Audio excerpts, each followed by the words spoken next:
அம்மா பிரேமம்மா அடியனுக்கு உத்தரவு நினைச்சேன். சிவாய நம.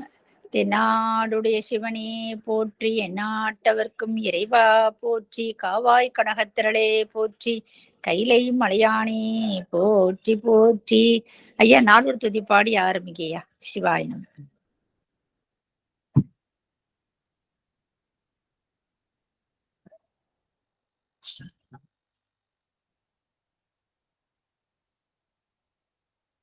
திருச்சிற்றம்பலம்.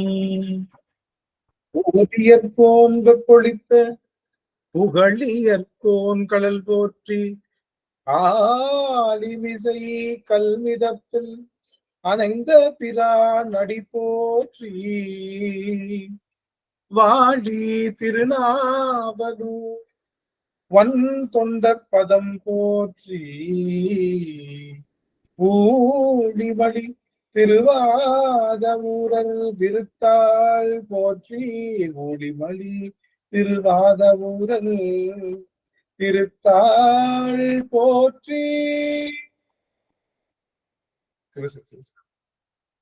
ஆடல் வெல்லாம் சொக்கநாதருடைய திருவருளும், அங்கேற்கண்ணி மீனாட்சியுடைய திருவருளும், மாணிக்க வாசருடைய குருவருளும் ஒன்றாக சேர்த்து இந்த திருவாசக சிந்தனை அமர்வு என்ற நிலைக்களத்தை நமக்கு பரிசாக தந்திருக்கின்றது.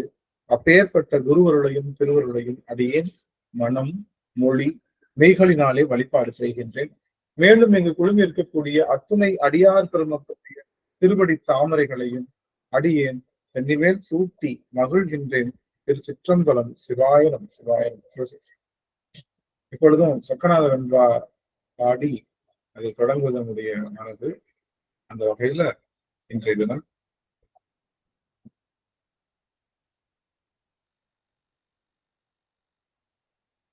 தவமோ சிறிதறியே தரணி மேல் செய்யும் அவமோ அளவில்லை, ஆனால் சிவமோ பெருமாறன் கூடற்பிரானே முப்பாசம் அருமாயந்தன் சொக்கநாதா சொக்கநாதா அருமா என்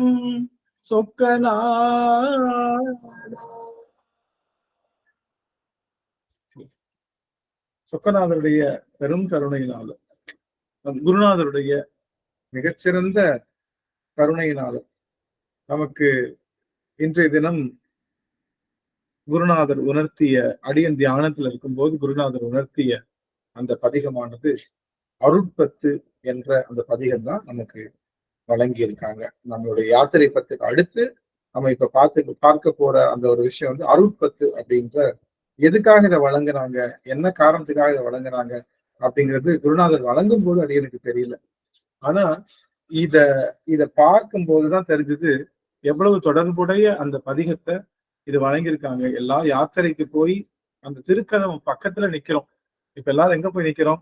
யாத்திரையிலிருந்து கிளம்பி அந்த திறந்த திருக்கதவு பக்கத்துல போய் நிக்கிறோம். அப்படி நிக்கும் போது பெருமான் அருள் பத்து கொடுத்திருக்காருன்னா எவ்வளவு ஒரு ஒரு அது அருள் பத்து எங்க இருக்கு, அதுல என்ன பாட்டு இருக்கு அப்படிங்கிறது அடியனுக்கு எதுவுமே பரிச்சயமே கிடையாது. அது அடியன் ஒரு மணி நேரத்துக்கு முன்னாடிதான் அடியன் பார்த்தேன். போன வாரமே குருநாதர் வந்து தியானத்துல கொடுத்தாங்க. திரும்பவும் தியானத்துல அதுவேளை தவறா எடுத்துக்கிட்டோமா என்னன்னு தெரியலையே அப்படின்னு சொல்லி குருநாதர்கிட்ட வந்து தியானிக்கும் போது திரும்ப அழுத்தம் திருத்தமா இந்த பதிகத்தை கொடுத்தது அடியனுக்கு மகிழ்ச்சியா இருக்கு. அருள் பத்தினுடைய முன்னுரை தான் நம்ம பார்க்க இருக்கோம் இந்த அமர்வுல. முடிந்த அளவுக்கு உள்ளேயும் போறதுக்காக தயார் நிலையில இருக்கும். நம்ம எல்லாரும் யாத்திரை பத்து அப்படிங்கிறதுல அனுபவாதீதம் உரைத்தல் அப்படிங்கிற அந்த செய்தியெல்லாம் நம்ம வந்து தெரிஞ்சு, அனுபவாதீதம் என்பது அனுபூதி, அதாவது இறைவனுடைய மகா அனுபவம், மகா தொடர்ந்து வருகின்ற அனுபவத்தை எல்லாம் வாழ்வியலோடு கலந்து அதுக்கு செய்யறதுக்காக நம்ம வைக்கக்கூடிய இடமாக இருந்தது. பல பல செய்திகளை யாத்திரை பத்துல கொடுத்து, சிவபூசை என்பது நம்மளுடைய ஆன்மாவும் மனமும் ஒரு சேர வளர்கின்ற இடமாக இருக்கின்ற, பயிர் செய்யக்கூடிய இடமாக இருக்கின்ற இடத்தையும் சொல்லி, அங்க இருக்கக்கூடிய மூச்சு காற்றினை நாம் வந்து சரியாக பிடிக்கும் போது அந்த நம்முடைய கர்ம வினைகள் எல்லாம் நம்மை விட்டு நீங்கும் அந்த உபாயத்தையும் அங்கே சொல்லி, மேலும் இறைவன் புயங்கனாக நின்று ஆடுகின்ற அந்த பெரும் கூத்தினையும் பகை மறந்து நாம் இருக்க வேண்டும். அப்படி பகை மறந்தவர்களையே பெருமான் சூடிக்கொள்வார் அப்படின்னு அடியன் பெருமான் இன்னைக்கு நமக்கு உணர்த்திருக்கார். ஒரு செய்தி மட்டும் எல்லாரும் நான் சொல்றதுக்கு ஒரு எல்லாருக்கும் முன்னாடி சொல்லணும். அடியனுக்கு எந்த தகுதியும் இல்லை, எந்த தகுதியும் எப்பொழுதும் ஒரு நாளும் இருந்ததில்லை. திருவாசகத்தை அதனுடைய அந்த கருத்துக்களை சொல்வதற்கு அடிநாயனுக்கு ஒரு குண்டூசி நுனி அளவு தகுதி கூட இல்லை. அது நீங்க எல்லாரும் மறுத்தாலும் அதுதான் உண்மையும் கூட.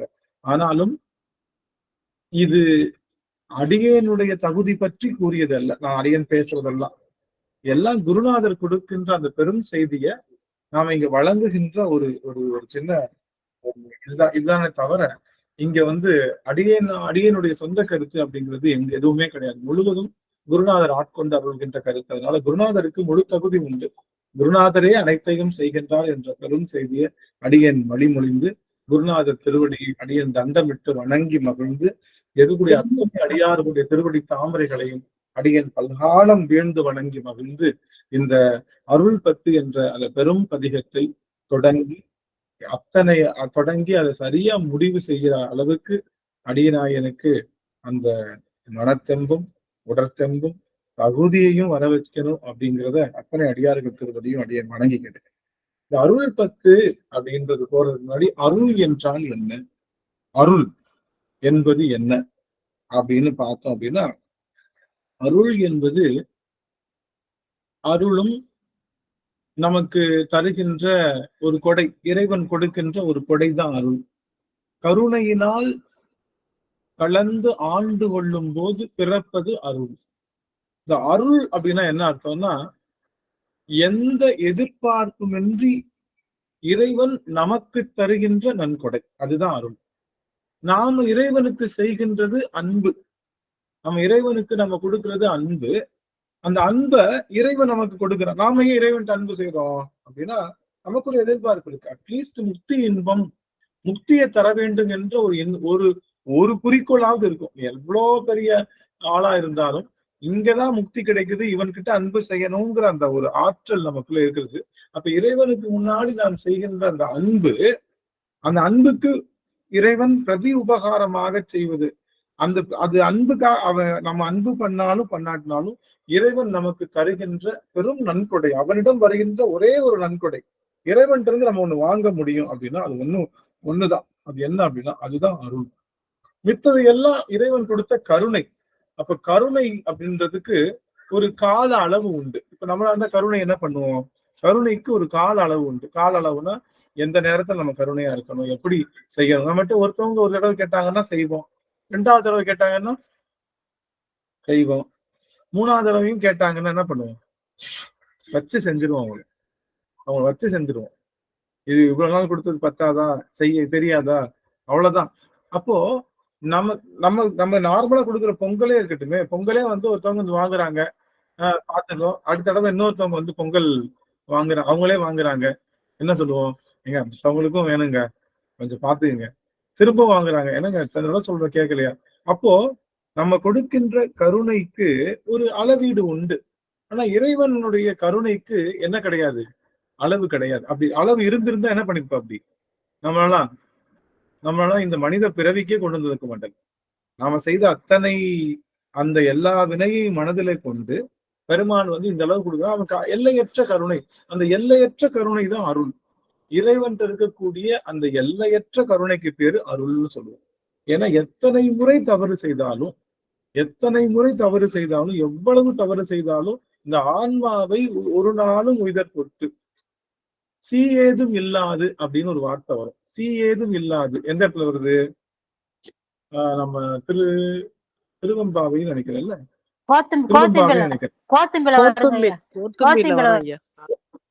கோத்தம்பிள்ளை எங்க என்ன பாடல் சொல்லுங்க, யாராவது சொல்லுங்க. சீ ஏதும் இல்லாது என் செய்பணிகள் கொண்டாலும் தாயான ஈசருக்கே சென்றுதாய் கோத்தும்பின்னு வரும். அவன் ஒரு நாளும் நம்ம செய்யற விஷயத்துக்கு என்ன சொல்ல மாட்டான், சீ அப்படின்னு சொல்லிட மாட்டான். நம்ம செய்யற செயலுக்கு ஒரு நாளும் சீ அப்படின்னா என்னன்னா, நம்ம ரொம்ப சி அப்படின்ற வார்த்தை எப்ப சொல்லுவோம் அப்படின்னா, இது நமக்கு தகுதி இல்லாத பொருளை யாராவது நம்ம கிட்ட கொடுக்குறாங்கன்னு வச்சோம். நம்ம இருக்கோம், போயிட்டு தகுதி இல்லாத ஒரு பொருள் நம்ம கிட்ட கையில கொடுக்குறாங்க, என்ன பண்ணுவோம்? சி அப்படின்னு தட்டி விடுவோம் இல்ல, வேணாம். ஒரு நாய் நல்ல பட்டு துணி போட்டு நம்ம இருக்கோம், பட்டு துணி போட்டு நம்ம இருக்கிறப்போ ஒரு நாய், நம்ம வீட்டுல வளர்க்குற நாய் நல்ல சகதியில விளையாண்டுட்டு வேகமா நம்ம மேல மிதிக்க வருதுன்னு வச்சோங்க, என்ன சொல்லுவோம்? என்னன்னு சொல்லுவோம்?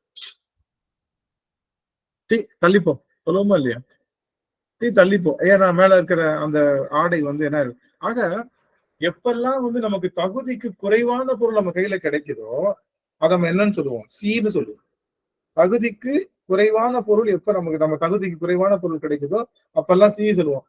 நாம இறைவனுக்கு கொடுக்குறோம்ல, எல்லாரும் ஒரு முறை என்ன பார்க்கலாம். அடியார்கள் எல்லாம் வாய்ப்பு இருந்ததுன்னா அடியார்கள் எல்லாம் கொஞ்சம் உங்களுடைய அந்த முகக்குறிப்புகள் தரலாம். அடியனுக்கு வாய்ப்பு இருக்கும்போது. சரி சரி சரி, சிவாயம் சிவாயம். குழந்தை சகிதமா தெரியுறாங்க அம்மா, எனக்கு மகிழ்ச்சி. சரி சரி சரி சரி, எல்லாரும் தெரியுறாங்க. குழம்பு திருவடி வணங்குகின்ற புவனேஸ்வரி அம்மா, என்னால ரேவதி அம்மா பார்க்க முடியுது, சரஸ்வதி அம்மா, சுசிலா அம்மா, மத்திலா அம்மா அவர்கள், அங்கர்கண்ணி அம்மா சேர்த்து அவங்க குழந்தை அவங்க பேத்தி பார்க்க முடியுது. லோகநாயகி அம்மா அவர்கள், சந்திரா அம்மா அவர்கள் மற்றும் அங்கவை அம்மா, சந்திராமணியன் அம்மா, பாரதி அம்மா, நடராஜன் ஐயா, ரஞ்சிதாமணி அம்மா, சாந்தி அம்மா அவர்கள், ஜானகி அம்மா அவர்கள், சந்திரா அம்மா அவர்கள், புஷ்பா அம்மா அவர்கள், மற்றும் செல்வி அம்மா அவர்கள், எல்லாரும், ராஜேஸ்வரி அம்மா, எல்லாரும் பார்க்க முடியும். எனக்கு ரொம்ப மலர்கொடி அம்மா அவர்கள், வசந்தா அம்மா அவர்கள், எல்லாரும் பார்க்க ரொம்ப மகிழ்ச்சியா இருக்குது. கலாவதி அம்மா அவர்கள். இப்போ என்ன சொல்ல பார்த்தீங்களா, அவங்க பார்த்த உடனே எனக்கு எல்லாமே மறந்துடும் எப்பவுமே. என்ன சொன்னோம் சாமி? நம்ம கிட்ட குறைவான பொருள் இறைவன் சி அப்படின்னு எப்ப சொல்லுவோம்னா, நமக்கு தகுதி இல்லாத பொருளை கையில கொடுத்தாலும் நம்ம சீன்னு சொல்லுவோம். அப்போ இறைவனுக்கு நாம கொடுக்குறோம்ல, ஏதாவது ஒரு பொருள் அவனுடைய தகுதிக்கு சமமா கொடுத்துட முடியுமா? நம்ம கொடுக்குற ஏதாவது ஒரு பொருள் அவனுடைய தகுதிக்கு சமமா இருக்குமா? நீங்க சொல்லுங்க. நாம கொடுக்குற எந்த பொருளாவது இறைவனுடைய தகுதிக்கு சமமாக இருக்குமா அப்படின்னு கேட்க இருக்கவே இருக்காது. இருக்கவே இருக்காது. அன்பு, அந்த அன்பும் கூட ஒரு எல்லைக்குள்ளதான் இருக்கு. நமக்கு என்ன, அவன்கிட்ட அன்பு பண்ணா நமக்கு, அப்ப இறைவன் கிட்ட நாம கொடுக்குற ஒரு பொருளும் கூட இல்ல, நான் அவ்வளவு கொடுத்துருக்கேன், நான் வைரம் கொடுத்துருக்கேன், வைடூரம் கொடுத்துருக்கேன், எனக்கு கோமேதகம் கொடுத்துருக்கேன், நவரத்னக்கு மாலை கொடுத்துருக்கேன், பெருமானுக்கு ஒரு பெரும் கோயில் அமைச்சிருக்கேன், ராஜராஜ சோழன் போல ஒரு பெரிய கோவில், எத்தனை நம்ம செய்தாலும் இறைவன் தகுதிக்கு அது ஒப்பாகுமா அப்படின்னு கேட்டா இறைவனோட தகுதிக்கு ஒரு காலம் ஒப்பாகும். அதனால இறைவன் என்ன பண்ணாது, ஒரு நாள் என்ன பண்ண மாட்டாரு, நம்ம கொடுக்குற பொருளுக்கு சி என்று சொல்லவே மாட்டார். இறைவன் நம்ம கொடுக்குற எந்த பொருளையும் பார்த்து சி அப்படின்னு சொல்ல மாட்டோம். அப்ப அப்பேற்பட்ட ஆற்றலுடையவன் தான் இறைவன். அப்ப அவனுடைய அருள் என்பது என்ன அப்படின்னா, அவனுடைய அருள் என்பது எல்லையற்ற கருணை. அவனுடைய கருணை என்பது எல்லையற்றதாக இருக்கிறதுனால அந்த கருணைக்கு பேரு தான் அருள்னு சொல்லுவாங்க. எல்லையற்ற கருணை இருந்தா அது பேர் அருள்னு சொல்லுவாங்க. அதனாலதான் எல்லா கோவில்ல என்ன சொல்லுவாங்க, அருள்மிகு அருள்மிகு அங்கற்கண்ணி உடனாய ஆலவாயன் சொக்கநாதர், அருள்மிகு பச்சை நாகி உடனாகிய பட்டீஸ்வரன், அருள்மிகு சிவகாம சுந்தரி உடனாய தில்லை சபாநாயகன், அருள்மிகு, இப்படி ஒவ்வொரு கோவில்லையும் அருள்மிகுன்னு சொல்லி அன்னை பராசக்தியை சொல்லி அதுக்கப்புறம் இறைவனை சொல்லி. ஏன்னா அன்னை பராசக்தி தான் கருணையினுடைய வடிவமானவள். அவள் கருணைக்கு எல்லை என்பதே கிடையாது. அதனால எல்லையற்ற கருணையுடைய அன்னை பராசக்தியை வழிபாடு செய்வதற்காக அந்த கருணைக்கு பேர் தான் அருள்னு சொல்லுவாங்க. அதனால அருள்மிகு அப்படின்னு சொல்லுவாங்க. அப்ப அருள் என்பது என்ன, நீங்க எல்லாம் கவனிக்கணும். அருள் என்பது என்ன அப்படின்னா, அருள் என்பது எல்லையற்ற கருணையினுடைய வெளிப்பாடு. அன்பு என்பது ஒரு எல்லைக்குள்ள இருக்கிறது. அந்த கருணைக்குரிய வெளிப்பாடு அன்பு. அதனாலதான் நம்மளால செய்ய முடிஞ்சது அன்புதான். நம்மளால கருணை செய்ய முடியுமா? நம்மளால கருணை செய்ய முடியுமா? மன்னிக்கணும், அருள் செய்ய முடியுமா? நம்மளால அருள் செய்ய முடியுமான்னு இல்ல. காரணம் என்னன்னா, நம்ம கருணையில ஒரு லிமிடேஷன் இருக்கு. நம்ம கருணையில என்ன இருக்கு, இவங்களுக்கு செய்யணும், இவங்களுக்கு செய்யக்கூடாது, இவங்களுக்கு இத்தனை தடவை தான் செய்யணும் அப்படிங்கிற ஒரு லிமிடேஷன் இருக்கு. அதனால நாம செய்கின்ற அன்பு ஒரு காலம் அருளாக முடியாது. இறைவன் செய்கின்ற அன்பு ஒரு காலம்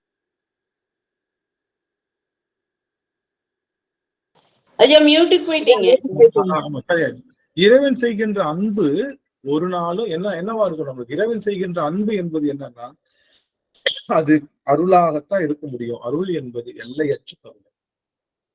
இந்த அருள் பத்து அப்படிங்கிற அந்த அருள் பத்துக்கு நம்மளுடைய அருளாளர்கள் கொடுத்த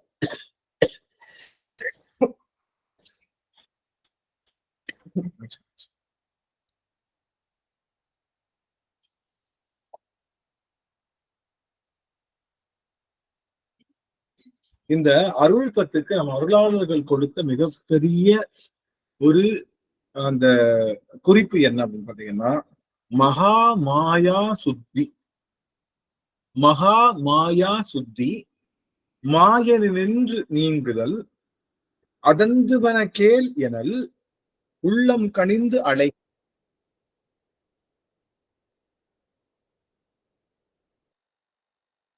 மியூட்டுக்கு போயிட்டீங்கய்யா, மியூட்ல இருக்கீங்க. மியூட் பண்றாங்க. ராதிகா கிருஷ்ணா அவங்க மியூட் பண்றாங்க. ஃபர்ஸ்ட் டைம் மியூட் பண்ணாங்க, திரும்பவும் அம்மா தான் மியூட் பண்றாங்க. என்னன்னு தெரியல.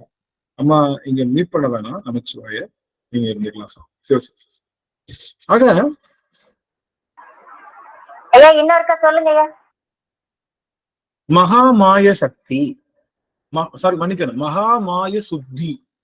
மகாமாய சுத்தி. இரண்டாவது மாயனின்று நீங்குதல். மாயை நின்று நீங்குதல் அதந்துவன கேள் எனல். அதந்துவன கேள் எனல் உள்ளம் கனிந்து அழைக்க தன்னை ஏன்றுகொள் என வேண்டுதல். உள்ளம் கனிந்து அழைக்க தன்னை ஏற்றுக்கொள்னா ஏற்றுக்கொள், தன்னை ஏற்றுக்கொள் என வேண்டுதல். என்ன அழகா இருக்கு பாருங்களேன், என்ன அழகா. இப்பதான் யாத்திரை பத்தி வாசல்ல நிக்கிறோம். வாசல்ல நிக்கும் போது அதந்துவேன்னு கேளு, என்னை ஏற்றுக்கொள், மகாமாய சுத்தி செய்து என்னை ஏற்றுக்கொள் என்று சொல்லுகின்ற அளவுல நமக்கு அருட்பத்து யாத்திரை பத்துக்கு அப்புறம் கொடுத்திருக்க. இது அடியன் ஒரு மணி நேரத்துக்கு முன்னாடி பார்க்கும்போது குருநாதர் எவ்வளவு கருணையாளர், எவ்வளவு கருணை மிக்கவர், நமக்கு எப்படி கேட்ட வரங்கள்லாம் தருகின்றார் அப்படின்னு அது நினைக்கும் போது அடியனுக்கு அவ்வளவு மகிழ்ச்சியா இருக்கு. ஆக இந்த மகாமாய சுத்தி மாயனின்று நீங்குதல் அதந்துவன கேள் எனல் உள்ளம் கனிந்து அழைக்க தன்னை ஏற்றுக்கொள். இதுதான் அருள் பத்த நம்மளுடைய அருளாளர்கள் கொடுத்த விஷயம். இப்ப சுத்தி அப்படின்னா என்ன அப்படின்னா, சுத்தினா தூய்மைப்படுத்துதல் அர்த்தம். சுத்தினா என்னது? தூய்மைப்படுத்துதல். தூய்மைப்படுத்துதல் என்ன அர்த்தம்? இப்ப மாட்டிட்டீங்க. இப்ப சுத்தினா தெரியுது, தூய்மைப்படுத்துதல். தூய்மைப்படுத்துதல் என்னது? சுத்தம் பண்றது. சுத்தப்படுத்துதல் என்னது? சுத்தப்படுத்துதல் என்னது? ஐயா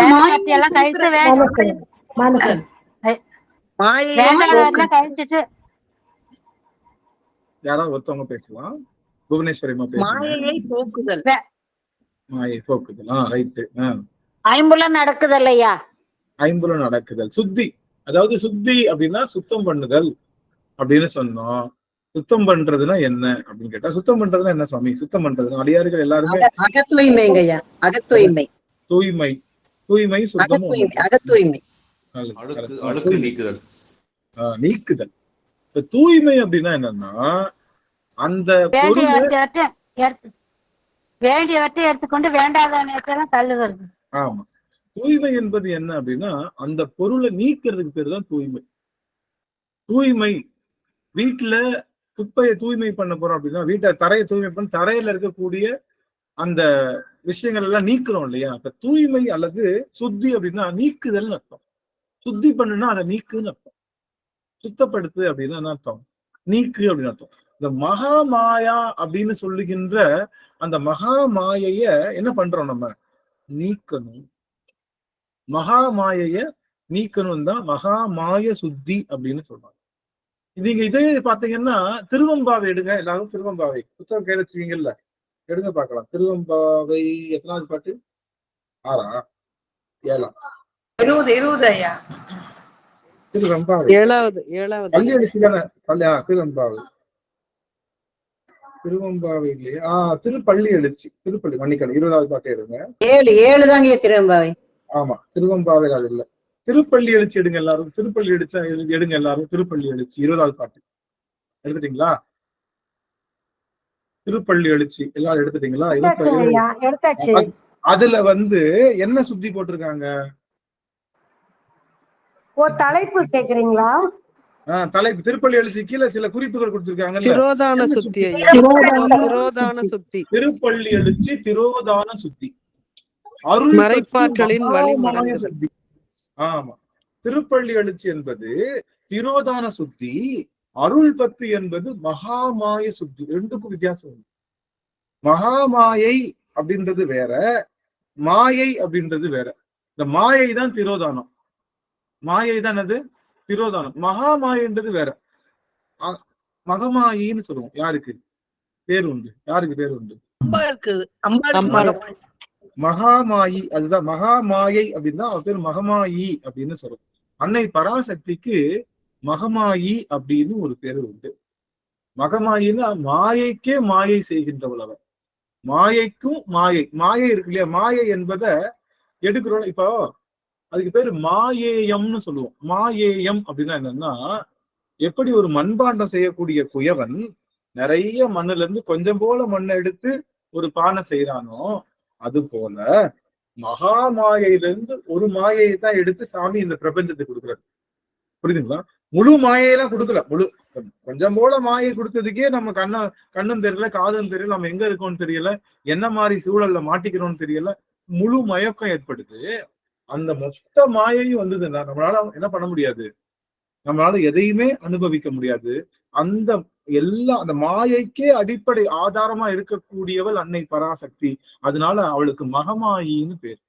அதுக்குதான் மகாமாயை அப்படின்னு அர்த்தம். அந்த மகாமாயையும் சுத்தி பண்ணணும். நீங்க கேட்கலாம், அன்னை பராசக்தியை சுத்தி பண்ணிட்டா என்ன ஆகுறது? அன்னை பராசக்தியை சுத்தி பண்ணிட்டா என்ன ஆகுறது? சுத்திக்கு இன்னொரு அர்த்தமும் உண்டு. சுத்தின்னு என்ன அர்த்தம்னா, சுத்திக்கு இன்னொரு அர்த்தம் உண்டு. என்னன்னா பக்குவம் அப்படின்னு ஒரு அர்த்தம். சுத்திப்படுத்து அப்படின்னா என்ன அர்த்தம்னா பக்குவப்படுத்து அப்படிங்கிறதும் அதுக்கு அர்த்தம். சுத்தி அப்படின்னா பக்குவப்படுத்து. சுத்திக்கு ரெண்டு அர்த்தம் உண்டு. நீக்குதல்னு ஒரு அர்த்தம் உண்டு, பக்குவப்படுத்துதல் அப்படின்னு அர்த்தம் உண்டு. சரிங்களா? இப்ப வீடை கூட்டுனா வீட்டை நீக்கிடக்கூடாது. வீட்டுல இருக்கக்கூடிய தேவையற்ற பொருளை தான் என்ன பண்ணணும்? நீக்கணும். அப்போ பக்குவமா இது தேவையா தேவையில்லையான்னு அந்த முடிவெடுத்து செய்கின்ற விஷயத்துக்கு பேரு தான் சுத்தி. அப்போ சுத்தி அப்படின்றதுக்கு இன்னொன்னு பக்குவப்படுது. இப்ப மகாமாயை அப்படிங்கிற அன்னை ஐயா ஏன் சொல்ல வரீங்களா? அதாவது சுத்தி சொன்னீங்க இல்லையா, தங்கத்தை வந்து பக்குவப்படுத்துறது. ஐயா விட்டு விட்டு கேக்குதுங்க சுவாமி. இல்ல, தங்கத்தை வந்து சுத்தம், அதாவது தங்கத்தை வந்து தங்கம் இருக்குங்களா, கோல்டு, அந்த தங்கத்துல ஒரு தங்க. அவர் பேசுறது சரியாவே கேட்கல ஐயா, விட்டு விட்டு கேக்குது. சரி சரி சரி ஐயா, தங்கத்தை சுத்திப்படுத்துறதுக்கு பேரு, தங்கத்தை வந்து சுத்திப்படுத்துறதுக்கு பேரு தங்க பக்குவப்படுத்துறதுக்கு சுத்தின்னு சொல்லுவாங்கன்னு சொல்றாங்க. அப்படிதானங்க சாமி? ஐயா சந்திரன் ஐயா, தங்கத்தை பக்குவப்படுத்துறதுக்கு பேரு சுத்தி பண்றது, சங்க சுத்தி அப்படின்னு சொல்றாங்க. அப்போ பக்குவம். இப்போ மகாமாயை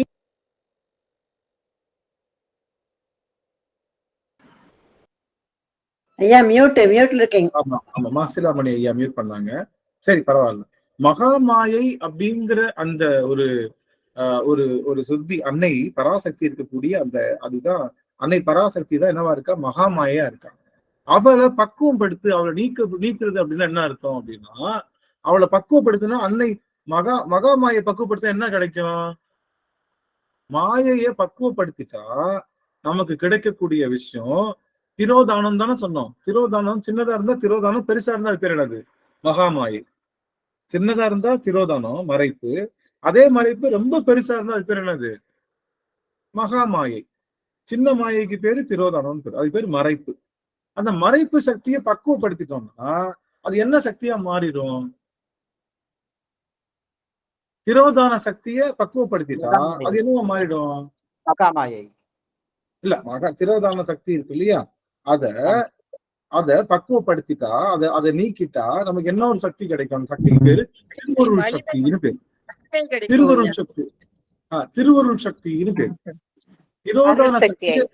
திரோதான சக்தியை சுத்தப்படுத்தினா நமக்கு எனக்கு இறைவன் செய்கின்ற ஐந்தொழில் என்ன? படைத்தல், காத்தல், ஒடுக்குதல், திரோதானம் அல்லது மறைத்தல், அதுக்கப்புறம் அருளல். அப்போ இந்த மறைப்பு சக்தி ஒடுங்கிருச்சுன்னா என்ன சக்தி வெளியே வந்துரும்?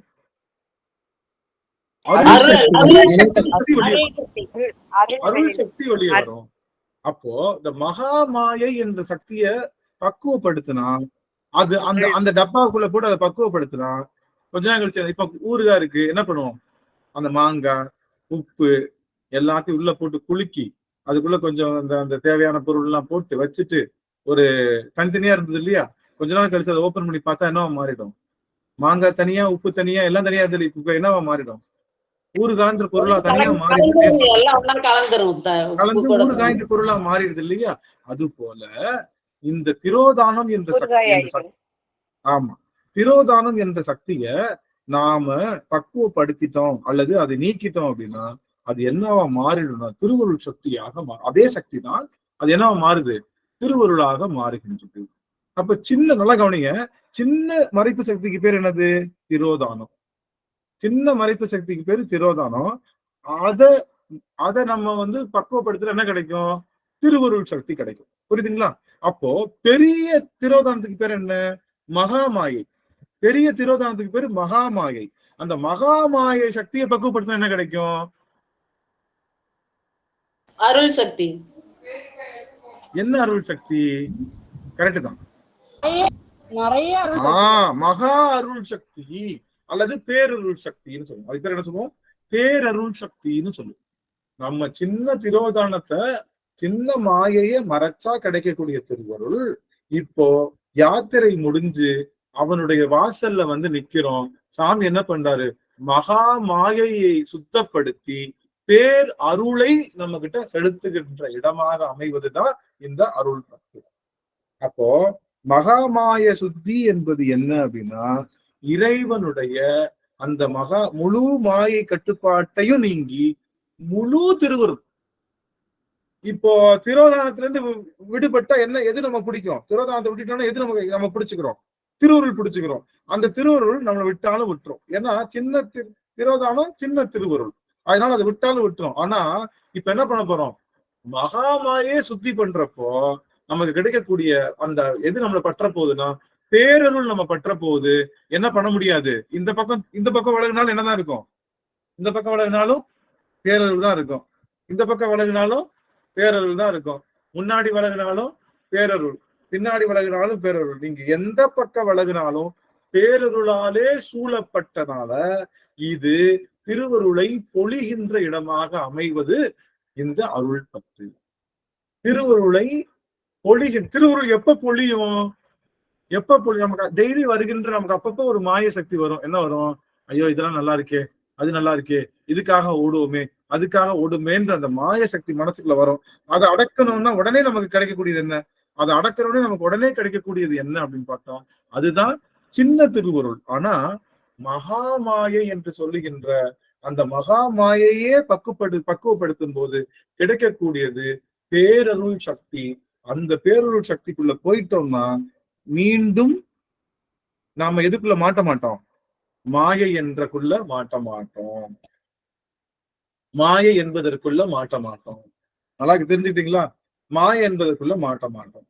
இப்போ இந்த மகா மாயை திருப்திப்படுத்துறதுனால இந்த மகா மாயை ஏன் நம்ம சாமி கொடுத்தாரு அப்படின்னா, நல்லா கவனிக்கணும். ஒரு இடத்துல எல்லாரையும் கொஞ்சம் விட்டு கவனிக்கலாம். இந்த திரோதானத்தை நமக்கு எதுக்கு கொடுத்தாரு அப்படின்னா, இந்த திரோதானம் இறைவன் கண்ட்ரோல் பண்ணக்கூடிய மறைப்பு. ஆனா இறைவனால கண்ட்ரோலே பண்ண முடியாத மறைப்பு இருக்கு. அது என்ன மறைப்பு? எல்லாம் சித்தாந்தம் படிச்சவங்க, அதனால கேட்கிறேன், வேற ஒண்ணும் இல்லை. இறைவன் கண்ட்ரோல் ஆணவம். இறைவனாலேயே கண்ட்ரோல் பண்ண முடியாத ஒரு மறைப்பு இருக்குன்னா அது ஆணவம். நீ கேட்கலாம், என்ன இறைவனால கண்ட்ரோல் பண்ண முடியாதா? அப்ப இறைவனுக்கு அந்த சக்தி இல்லையான்னு கேட்டா நல்லா கவனிங்க. இறைவன் போயிட்டான்னா, இறைவன் நின்னான்னா ஆணவம் மறைஞ்சிரும். இருந்தா தானே கண்ட்ரோல் பண்ண முடியும். இல்ல இறைவன் எதிர்ப்பு ஐயா, உயிர்களுடைய விருப்பத்தில் இறைவன் தலையிடுறது இல்லைங்கய்யா. அருமை அருமை. அது காரணம் என்னன்னா, உயிர்களுக்கு தனிப்பட்ட ஒரு ஒரு ஒரு அறிவு இருக்கு. அதனால அந்த அறிவுக்குள்ள இறைவன் எப்பொழுதுமே தன்னுடைய விருப்பு வெறுப்புகளை இது பண்றது இல்லை. ஆக முக்கியமானது. ஆக நமக்கு என்ன இடையூறுக்கு மன்னிக்கணும். உயிருக்கு தனிப்பட்ட அறிவுன்னு ஒண்ணும் கிடையாதுங்க. அது சார்ந்ததின் வண்ணம். எதோட சேருதோ அதோட சார்ந்து அது பயணம் செய்யும். சிவாய நம.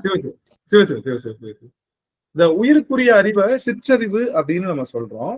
அந்த சிற்றறிவுல ஏற்படுகின்ற அந்த அந்த விளக்கத்தை இறைவன் ஒரு நாளும் தலையீடு பண்றது. இப்ப இந்த அறிவு என்ன பண்ணோம், இது எனக்கு இறைவன் தேவையில்லை, நான் எனக்கு இப்ப சித்தாந்தம் தேவையில்லை, எனக்கு திருவாசனை தேவையில்லைன்னு முடிவெடுத்துட்டு இந்த அறிவு அதுக்குள்ள பயணிச்சா அந்த இடத்துல இறைவன் இல்ல இல்ல உனக்கு இதுதான் தேவைன்னு சொல்ல முடியும். அது பயணிக்கின்ற பாதைக்கு அந்த அந்த ஆன்மாவினுடைய அறிவினுடைய அந்த செயல்கள்ல இறைவன் எப்பொழுதும் தலையிடுவதில்லை அப்படிங்கிறது நம்ம சித்தாந்தத்தினுடைய அடிப்படையான செய்தி.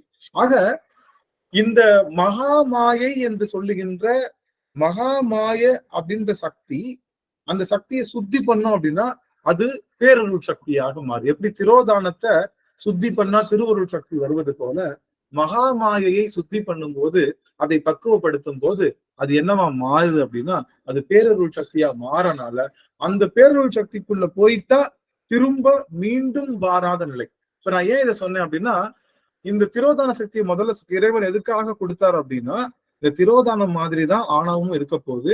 இதை உன்னால கண்ட்ரோல் பண்ண முடிஞ்சு திருவருள் கிடைச்சது அப்படின்னா உனக்கு என்ன கிடைக்கும், நீ அந்த இருளை நீ கண்ட்ரோல் பண்ணிக்கலாம் அப்படிங்கிற அந்த தெளிவை அந்த ஆன்மாவுக்குள்ள அந்த அறிவு தெளிவை ஏற்படுவதுதான் இறைவனுடைய முழு கடமை.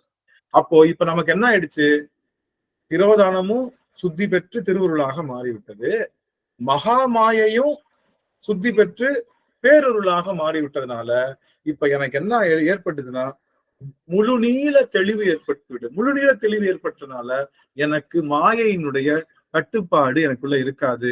மாயை என்ற கட்டுப்பாடு இல்லாட்டி ஆணவமும் என்ன ஆயிடும், ஆட்டோமேட்டிக்கா அதனுடைய கட்டுப்பாட்டுல இருந்து நாம நீங்க முடியும் அப்படிங்கிற செய்தியத்தான். அப்போ ஆணவமற்றவர்கள் தான் எதுக்குள்ள போக முடியும், ஆணவ இருள் அற்றவர்கள் தான் எதுக்குள்ள போக முடியும், சாமி ஆணவ அந்த அருள் சக்திக்குள்ள போக முடியும். அது எதுக்காக அப்படின்னா ஆணவம் இருள் அற்றவர்கள் தான் சிவபுரம் செல்ல முடியும். ஆணவ இருள் அற்றவர்கள் தான் சிவபுரம்ன்றது என்னது, பெருவெளி தானே, பெருவழிதான். அங்க இருளே இல்லாத பெருவழிதான் சிவபுரம், வேற ஒண்ணு கிடையாது. நம்ம நினைக்கிற மாதிரி சிவபுரம் அப்படிங்கிறது அங்க நாரதர் பாட்டு பாடிட்டு இருப்பாரு, அங்க மத்தளம் மேல கொட்டிட்டு இருப்பாங்க, அங்க சப்தரிசிகள் எல்லாம் பாடிட்டு இருப்பாங்க, அங்க எல்லா அப்படி இல்லை. இறைவனுடைய சிவபுரம் என்பது எந்த இருளும் அற்ற நிலை. அந்த இருளற்ற நிலையில நம்ம போய் அடங்கி அந்த பெருவெளியோடு நம்முடைய ஆன்மா அடங்கி அதுக்குள்ளேயே அடங்கு கொண்ட இடம் தான் நம்ம சிவபுரம் செல்கிறோம். அப்போ சிவபுரத்துக்கு நம்ம வந்துட்டோம். யாத்திரை பத்து முடிச்சு நம்ம எது வாசல்ல நிக்கிறோம், இப்போ சிவபுரத்தினுடைய வாசல்ல நிக்கிறோம். அப்படி வாசல்ல நிற்கும் போது முழு மாயையையும் சுத்திப்படுத்தி நமக்கு பேரருளை தந்து உள்ள பெருமான் அழைக்கிறாரு.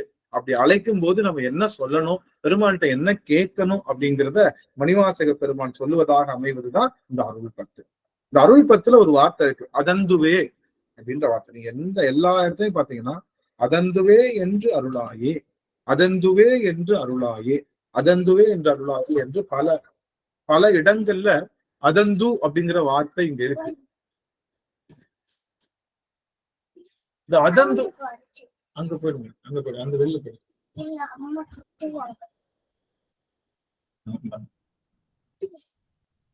வாங்க பாப்பா பாப்பா உள்ள வாங்க. அதந்துவே என்ற அருளாயே அப்படின்னு சொல்லுவாங்க. அதந்து அப்படின்னா என்ன அப்படின்னு பாத்தீங்கன்னா அது எந்து, அதுதான் அர்த்தம். அது கூட்டல் எந்து, அதுதான் அதந்து. எந்து அப்படிங்கிறது என்ன அப்படின்னா எந்தா அப்படின்னு சொல்லுகின்ற மலையாள வார்த்தை எந்தா, அதெந்தா, அது எந்தா. அது எந்தான அர்த்தம் அப்படின்னா அது எந்தான்னா மலையாளத்துல என்ன சாமி, மலையாளத்துல எந்தா அப்படின்னா என்னன்னு அர்த்தம், என்னன்னு அர்த்தம். நிறைய சொற்கள் யாருமே கடைபிடிக்க முடியாத பல சொற்களை நம்முடைய மணிவாசக பெருமான் இங்க கடைபிடிச்சிருக்காரு. இந்த அது எந்தா அதந்து அப்படின்ற வார்த்தை என்ன அப்படின்னா அது முழுக்க மலையாளத்துல இன்றளவும் அதுல இருக்கு.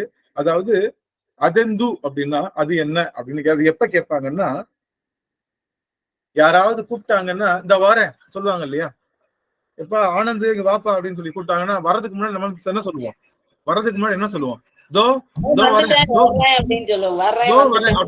வரேன்னு சொல்லுவோம்ல, தோ சில பேர் சொல்லுவாங்க வெறும் தோ சொல்லுவாங்க, தோ வந்துட்டேன் அப்படின்னு தோ வரேன் அப்படின்னு சொல்லக்கூடியத மலையாளத்துல அவங்களுடைய வார்த்தைன்னா அதெந்தா அப்படின்னு சொல்லுவாங்க. யாராவது வெளியில இருந்து கூப்பிட்டோம்னா அதெந்தா அப்படின்னு கூப்பிட்டோம். அது ஒரு வழக்காக இருந்தது.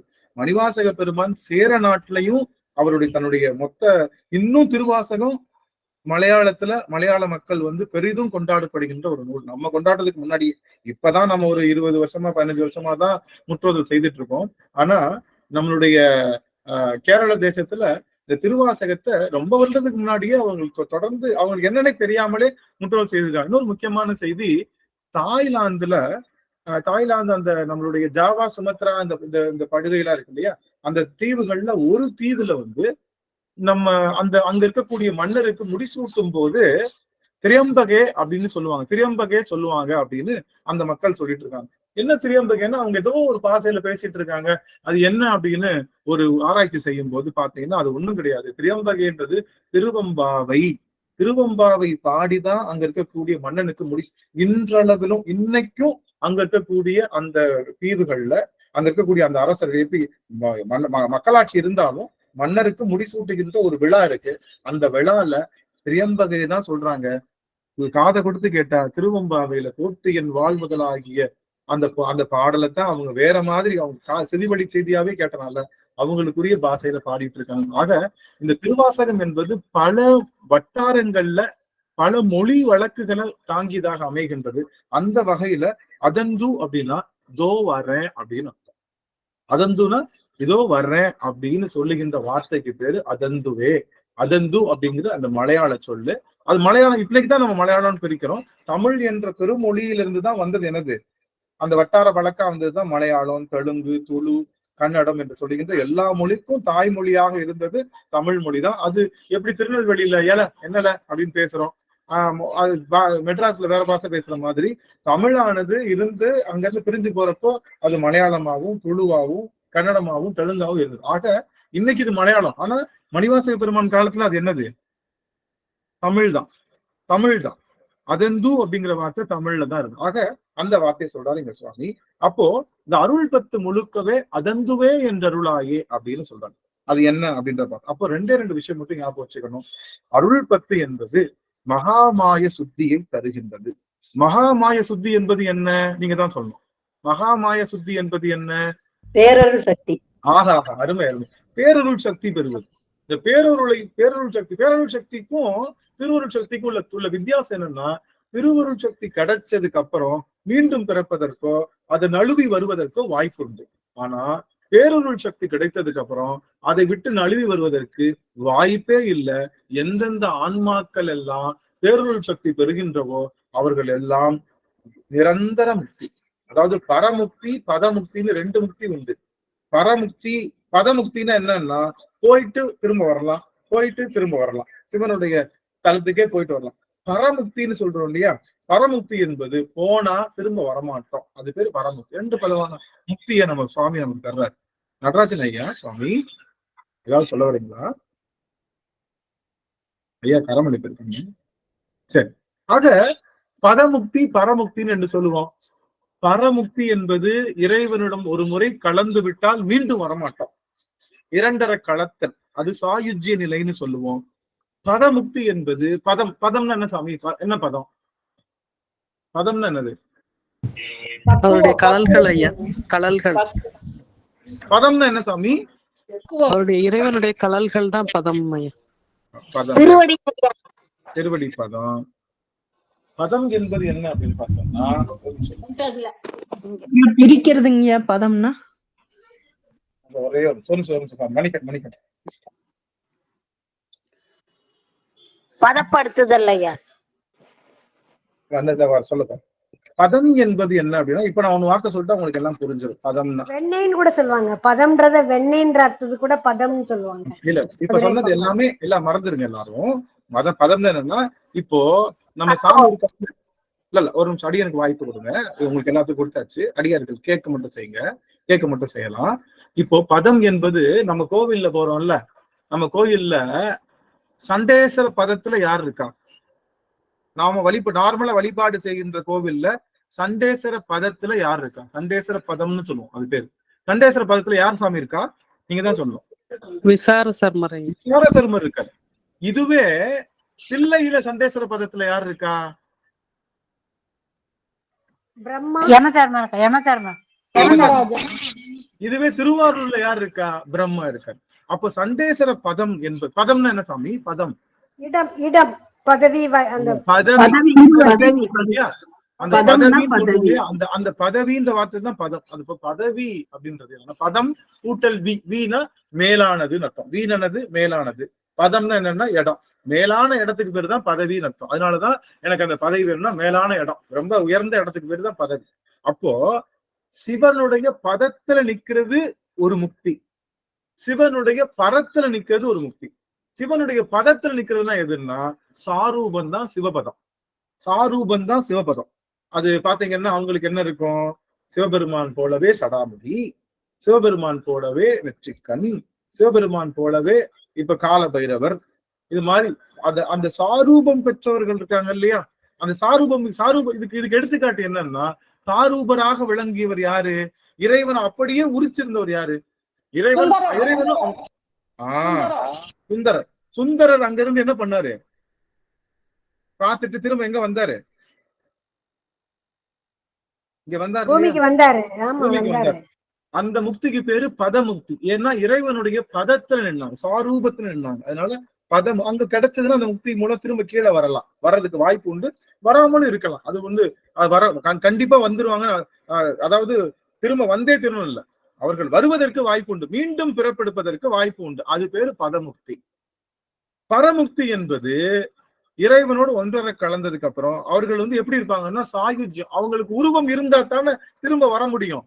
உடல் இருந்தா தானே உடற்குரிய செயல்கள் இருக்கும், உடற்குரிய அந்த கருவிகரணங்களுக்கான செயல் இருக்கும். கருவிகரணங்கள் இல்லாம ஆன்மா முழுவதுமாகவே இறைவனிடம் சென்று சரணாகதி பெறுவது பரமுக்தி அப்படின்னு. இந்த ரெண்டுக்கும் நடுவில் நிக்கிறாங்கல்ல, பதமுக்திக்கும் பரமுக்திக்கும் ரெண்டுக்கும் நடுவில் நிக்கிறாங்கல்ல, அந்த முக்திக்கு பேர் என்ன அப்படின்னு பார்த்தோம்னா, இப்ப அதையும் தாண்டி அபரமுக்தின்னு இருக்கு. இறைவன் பரமுக்திக்கு மேல அபரமுக்தின்னு இருக்கு. இந்த பரமுக்திக்கும் பதமுக்திக்கும் நடுவுல நிற்கக்கூடிய அந்த முக்தியை சொல்வதுதான் கோயில் மூத்த திருப்பதிகம். நம்ம முன்னாடியே பார்த்திருக்கோம். இந்த கோயில் மூத்த திருப்பதிகத்துல சுவாமி என்ன சொல்றாருன்னா, அந்த ரெண்டுக்கும் நடுவுல நான் நிக்கிறேன், ஒண்ணு என்னைய மேல கூப்பிட்டுக்கோ, இல்ல அப்படின்னா கீழே கொடு, ரெண்டுக்கும் நடுவுல என்னை நிப்பாட்டாத சுவாமின்னு சொல்லி இல்லையில கதறி கதறி அழுகின்ற அந்த காட்சி தான் கோயில் மூத்த திருப்பதி. இப்ப முக்கியமான செய்தி, நாம ஒரு தடவை போயிட்டா திரும்ப வராத அந்த முக்தி நிலையை கொடுப்பதற்காக, அப்ப இப்ப சொல்லுங்க, இந்த பேரருள் கிடைக்குது இல்லையா? பேரருள், அந்த மகா மாயை சுத்தி பண்ணி பேரருள் கிடைக்குது இல்லையா? அந்த பேரருள் கிடைச்சதுக்கு அப்புறம் நமக்கு என்ன கிடைக்காது? பேரருள்னா எல்லா பக்கமும் அருள் நிறைந்திருக்கும். அதனால நம்ம எப்படி கீழே சாஞ்சாலும் மேல விழுந்தாலும் உருண்டு பிறண்டாலும் அருளுக்குள்ளேயே தான் கிடப்போம். அப்ப அருள் விட்டு வெளியே வரமாட்டோம். அப்படின்னா அது என்ன முக்தி சுவாமி? அது பரமுக்தி. பரமுக்தி பரமுக்தி. பரனோடு கலந்த முக்தி பரமுக்தி. வெறும் பதவி என்ன பதவி? சதாசிவ பதவி, அதுக்கப்புறம் நம்ம வைகுண்ட பதவி, சத்தியலோக பதவி, அப்புறம் இந்த மாதிரி ஒவ்வொரு பதவியிலையும் அந்த பதத்துல நிக்கிறோம் இல்லையா? அதுவும் ஒரு வகையான முக்தி தான், ஒரு ரிலீஸ் தான். ஆனா ஃபுல் ரிலீஸ் கிடையாது. ஃபுல் ரிலீஸ்ன்றது என்ன அப்படின்னா பரமுக்தி. சரி, அப்போ யாரெல்லாம் மகாமாய சுத்திக்குள்ள நிக்கிறாங்களோ அவங்க எல்லாம் என்ன வாழ்வாங்க? எல்லாம் என்ன வாழ்வாங்க? பேரருளுக்குள்ள நுழைந்து அவர்கள் மீண்டும் வராத பிறப்பு. அதனாலதான் சமயபுரத்தாளுக்கு என்ன பேரு? சமயபுரத்தாளுக்கு என்ன பேரு? பராசக்தி. பராசக்தி. அவளை எப்படி கூப்பிடுவோம்? மகமாயி. மகமாயி. சொல்லும் போதே கண்கள்ல நீர் பருகுது. சமயபுரத்தாளுக்கு மகமாயின்னு பேரு உண்டு. தக்க சமயம் வரும்போது அன்னை பராசக்தி மகாமாயா நின்று அவளே பக்குவம் அடைந்து நம்மை பரமுக்திக்கு அழைத்து செல்கின்ற தாயாக நின்று நம்மளை வழி நடத்துறனால அவளுக்கு பேரு மகமாயின்னு பேரு. சமயபுரத்தை தக்க சமயத்துல வந்து நம்மளுடைய மொத்த மாயையும் நீக்கி மொத்த பேரருள் திருவருளின் மூலமாக எங்கதான் கூட்டு போறா? அவ எங்கதான் கூட்டு போறா? பேரருள் கொடுத்து எங்க கூட்டு போறா? யாருக்கிட்ட கூட்டு போறா? சிவத்தோடு சேர்த்து கூட்டு போறா. சிவத்தோடு கூட்டு போறா. அந்த இடத்துக்கு பேருதான் மகாமாயை. அதனாலதான் அன்னை பராசக்தியுடைய திவ்ய நாமங்கள், பல திவ்ய நாமங்கள்ல என்ன சொல்றோம் நம்ம? மகமாயி மகாமாயா அப்படின்னு சொல்லுகின்ற அந்த நாமத்தை அந்த நாமம் சொல்லும் போதெல்லாம் சின்ன மாயைன்னு இருக்கு, சின்ன மாயையும் இருக்கு. நாம பாக்குற சின்ன மாயை பேர் திரோதானம்னு பேரு. அந்த மாயெல்லாம் டெய்லி நம்ம பார்த்துட்டு இருக்கோம். இந்த ஆன்மா டெய்லி பாக்குற சின்ன சின்ன மாயை. ஆனா இது அறிவுக்கே எட்டாத மாயை இருக்கு. அந்த மாயெல்லாம் மகாமாயை. ஏற்கனவே சொன்னோம்ல, மொத்த மண்பாண்டம் செய்யும் போது குயவன் எப்படி மொத்தம் களிமண்ல இருந்து கொஞ்சமோல களிமண் எடுத்து செய்வது போல, மொத்த மாயையிலிருந்து கொஞ்சமோல மாயை தான் இந்த மொத்த பிரபஞ்சத்துக்குமே சாமி கொடுத்திருக்காரு. ஆனா உண்மையான மாயை என்பது அங்க கிடக்கு. அந்த மாயைக்கு பேர் தான் மாயேயம்னு பேரு, அல்லது மகா மாயைன்னு பேரு. அந்த மாயை அதாவது மாணிக்கவாசகர் போற்றி திருவகல்ல மற்றொரு தெய்வம் கனவிலும் நினைறது அருவரத்தொருவன் அவனில் அப்படின்னு சொல்றான்ல, இது எப்படி இந்த கருத்தும் அந்த கருத்தும் எப்படி நினைவு? நீங்க எப்படி மற்றொரு தெய்வம் யார சொல்றீங்க? எனக்கு புரியல சாமி. இப்ப மகமாயி அந்த காளியம்பாள் அதெல்லாம் சொல்றாங்கல்ல, இதுல இல்ல தெளிவுபடுத்துறதுதா? இல்ல, 5 பேர் நீக்கமர உள்ளவர்கள். 5 பேருக்கு எந்த பேதமும் கிடையாது. நான் சொல்ற 5 பேருக்கும் எந்த பேதமும் கிடையாது. ஒண்ணு இறைவனாகிய சிவபெருமான், அவனுடைய கருணையாகிய அன்னை பராசக்தி, குருபரனாகிய முருகப்பெருமான், வேள முகத்தவன் ஆகிய நம்முடைய விநாயகர். இந்த 4வரோடு சேர்த்து குருநாதரும் அடியாரும். இந்த 5 பேருக்கும் சிவத்துக்கும் மாற்று பொருள் கிடையவே கிடையாது. இந்த 5ம் சிவமும் வேற வேற இல்லைன்னு நினைக்கூடாது. 5 இந்த அன்னை பராசக்தி என்பது தனி அப்படின்னு நினைச்சிட்டோம் அப்படின்னா அது கருணை இல்லாத சிவம். அதனால கருணையுள்ள சிவம் தான் நமக்கு வேணும். அதனால அன்னை பராசக்தி இல்லாத சிவம் நமக்கு இல்லை. அதனால இந்த மகமாயி அப்படின்னு சொல்லக்கூடிய அந்த அன்னை பராசக்தி இறைவனுடைய சரிபாதியாக இருக்கக்கூடிய கருணை. நீங்க எல்லா பாட்டு எடுத்துக்கோங்க, நான் சொல்லல. வேயுரு தோழி பங்கன் அப்படின்னு தொடங்குறார் நம்ம சுவாமி. வேயுரு தோழி பங்கன், இது மாதிரி அவர் இடபாகம் அன்னையை உடையவனே அப்படின்னு சொல்லுகின்ற பாடலை தொடங்கிதான் எப்பொழுதுமே நம்மளுடைய ஞானசம்பந்த பெருமான் பாடல். நீங்க திருமுறை முழுக்கவே அன்னை பராசக்தியை அவன் இடபாகத்தில் கொண்டவன், அவன் தலையில் கங்கையை கொண்டவன், அவன் ஒரு பாதி பெண்ணாக நிற்பவன் என்ற அந்த ஒரு செய்தி தொடர்ந்து வந்து கொண்டே இருக்கு. அப்படிங்கிறப்போ அன்னை பராசக்தி என்பவளை தனித்து பார்க்க கூடாது, நம்ம அப்படி செய்யக்கூடாது. அன்னை பராசக்தி என்பவள் இறைவனுடைய கருணை என்று பார்ப்பது. அவ மட்டும்தான் எல்லாமே அப்படின்னு சொல்றாங்கல்ல சாக்தத்துல, அது நம்ம மறுக்கிறோம். அவ மட்டும்தான் எல்லாம், அவதான் எல்லாம் பண்றார். ஆத்தாலயங்கள் அபிராம வள்ளியை அது பாடுறாங்க இல்லையா? அது போல நம்மளுடைய திருமூலரும் புவனங்கள் 5 மூத்தவளை காத்தவளை அப்படின்னு சொல்லி அன்னை பராசக்தி பாடியிருக்கார். ஆக இந்த அன்னை பராசக்திய தனித்து அவதான் எல்லாம் செய்யறா அப்படின்னு சாஸ்திரத்துல சொல்றாங்கல்ல, அது நம்ம பண்ணக்கூடாது. முருகன் தான் எல்லாமே செய்யறான், அவனை தவிர வேற யாருமே இல்ல, அவன் தான் பண்றான், அதுக்கு ஒரு விஷயம் இருக்கு, அவன் தான் கௌமாரம், அவனுக்கு கீழே தான் சிவபெருமான், அவனுக்கு கீழே தான் மத்த எல்லாரும் அப்படின்னு சொல்றாங்கல்ல, அந்த கருத்துக்குள்ள நம்ம போல. விநாயக பெருமான் தான் எல்லாமே. அது பேர் என்ன? விநாயகர் மட்டும் வழிபடக்கூடிய மதம், அந்த பேர் என்ன மதம் சாமி? அந்த 6 மதங்கள்ல காணாபத்தியம் அப்படின்னு சொல்ற மாதிரி விநாயகர் தான் எல்லாமே அப்படின்னு சொல்றதும் தப்புதான். அன்னை பராசக்தி தான் எல்லாமே அப்படின்னு சொல்றதும் தப்புதான். அது வேறு பெருமாள் தான் எல்லாமே அப்படின்னு சொல்லி இந்த மாதிரி 5 சூரியன் தான் சௌமியம் அப்படின்னு சொல்லி நிலா தான் எல்லாம் பண்ணுது, இது மாதிரி அப்படி இல்லை.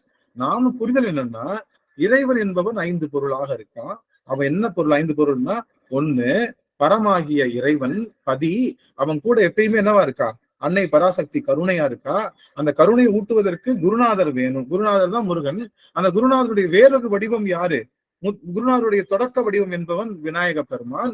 இவங்க எல்லாத்தையும் நமக்கு கூட்டி தருகின்ற ஒரு ஆற்றலுடையவர் அடியவர் பெருமக்கள். இந்த 5 பேர்த்துலையும் சிவம் இருப்பதாக சேர்த்து வழிபாடு செய்வது, இது பேர் தான் சங்கம வழிபாடுன்னு சொல்லுவோம். சங்கம வழிபாடுனா எல்லாத்துலயும் இறைவன் இருப்பதை வச்சு வழிபாடு செய்வது, அதுதான் சங்கம அடியார்கள் வழிபாடு, அல்லது இறைவனை பிரித்தறியாமல் ஒன்று சேர்த்து செய்கின்ற வழிபாடு சங்கம வழிபாட்டுக்கு தான் இறைவன் குரு லிங்க சங்கமமாக வழிபாடு செய்யலாம், குருவா வழிபாடு செய்யலாம், லிங்கமா மட்டும் வழிபாடு செய்யலாம். ஆனாலும் சங்கம வழிபாட்டுக்கு தான் இறைவன் எழுந்தருளுகின்றான் என்பதை 12ஆம் திருமுறை நமக்கு மிகச்சிறப்பாக காட்டுது. அருமையான கேள்வி. சரலாஷ்மி அம்மா, அன்னை ஒருவள் தான் எல்லாம் பாத்துக்கிறான்னு போக கூடாது. இறைவனோட கருணை அன்னையா இருக்கான்னு பார்க்கணும். இறைவனுடைய கருணை திருப்பாதம் தான் அடியார்களா பார்க்கணும். இறைவனுடைய அந்த கருணையை சொல்லி தந்த வந்தவர் தான் குருநாதர். இப்படி பார்த்தா அவங்க எல்லாரும் சிவமா செய்வாங்க. அந்த வழிபாடு கரெக்டே தவிர இதை வந்து நம்ம மற்ற தெய்வங்களை பார்க்கல, மற்ற தெய்வமா நம்ம பார்க்கல.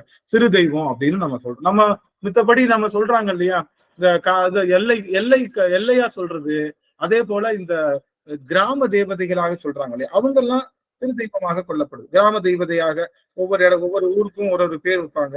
பாத்தீங்கன்னா பொன்னியம்மா, அதுக்கப்புறம் எல்லையம்மா, பவானி, இது மாதிரி நிறைய பேர் வைக்கிறாங்க இல்லையா. ஒவ்வொரு ஊருக்கும் ஒரு அந்த பெண் தெய்வமும் வைக்கிறாங்க. அந்த தெய்வம் வந்து அவர்கள் வந்து சிறு தெய்வம். ஆனா சமயபுரத்துல இருக்கக்கூடியவ நம்ம அன்னை மீனாட்சி, அப்புறம் சிவகாம சுந்தரி, அப்புறம் வந்து பட்டீஸ்வர நாயகி, பச்சைய நாயகி, அப்புறம் வந்து நமக்கு காமாட்சி, இவங்க எல்லாருமே நீக்கமர பிரிப்பற்றவர்கள் தான். அந்த மாதிரிதான் நம்ம வழிபாடு செய்யணும். புரியுதுங்களா?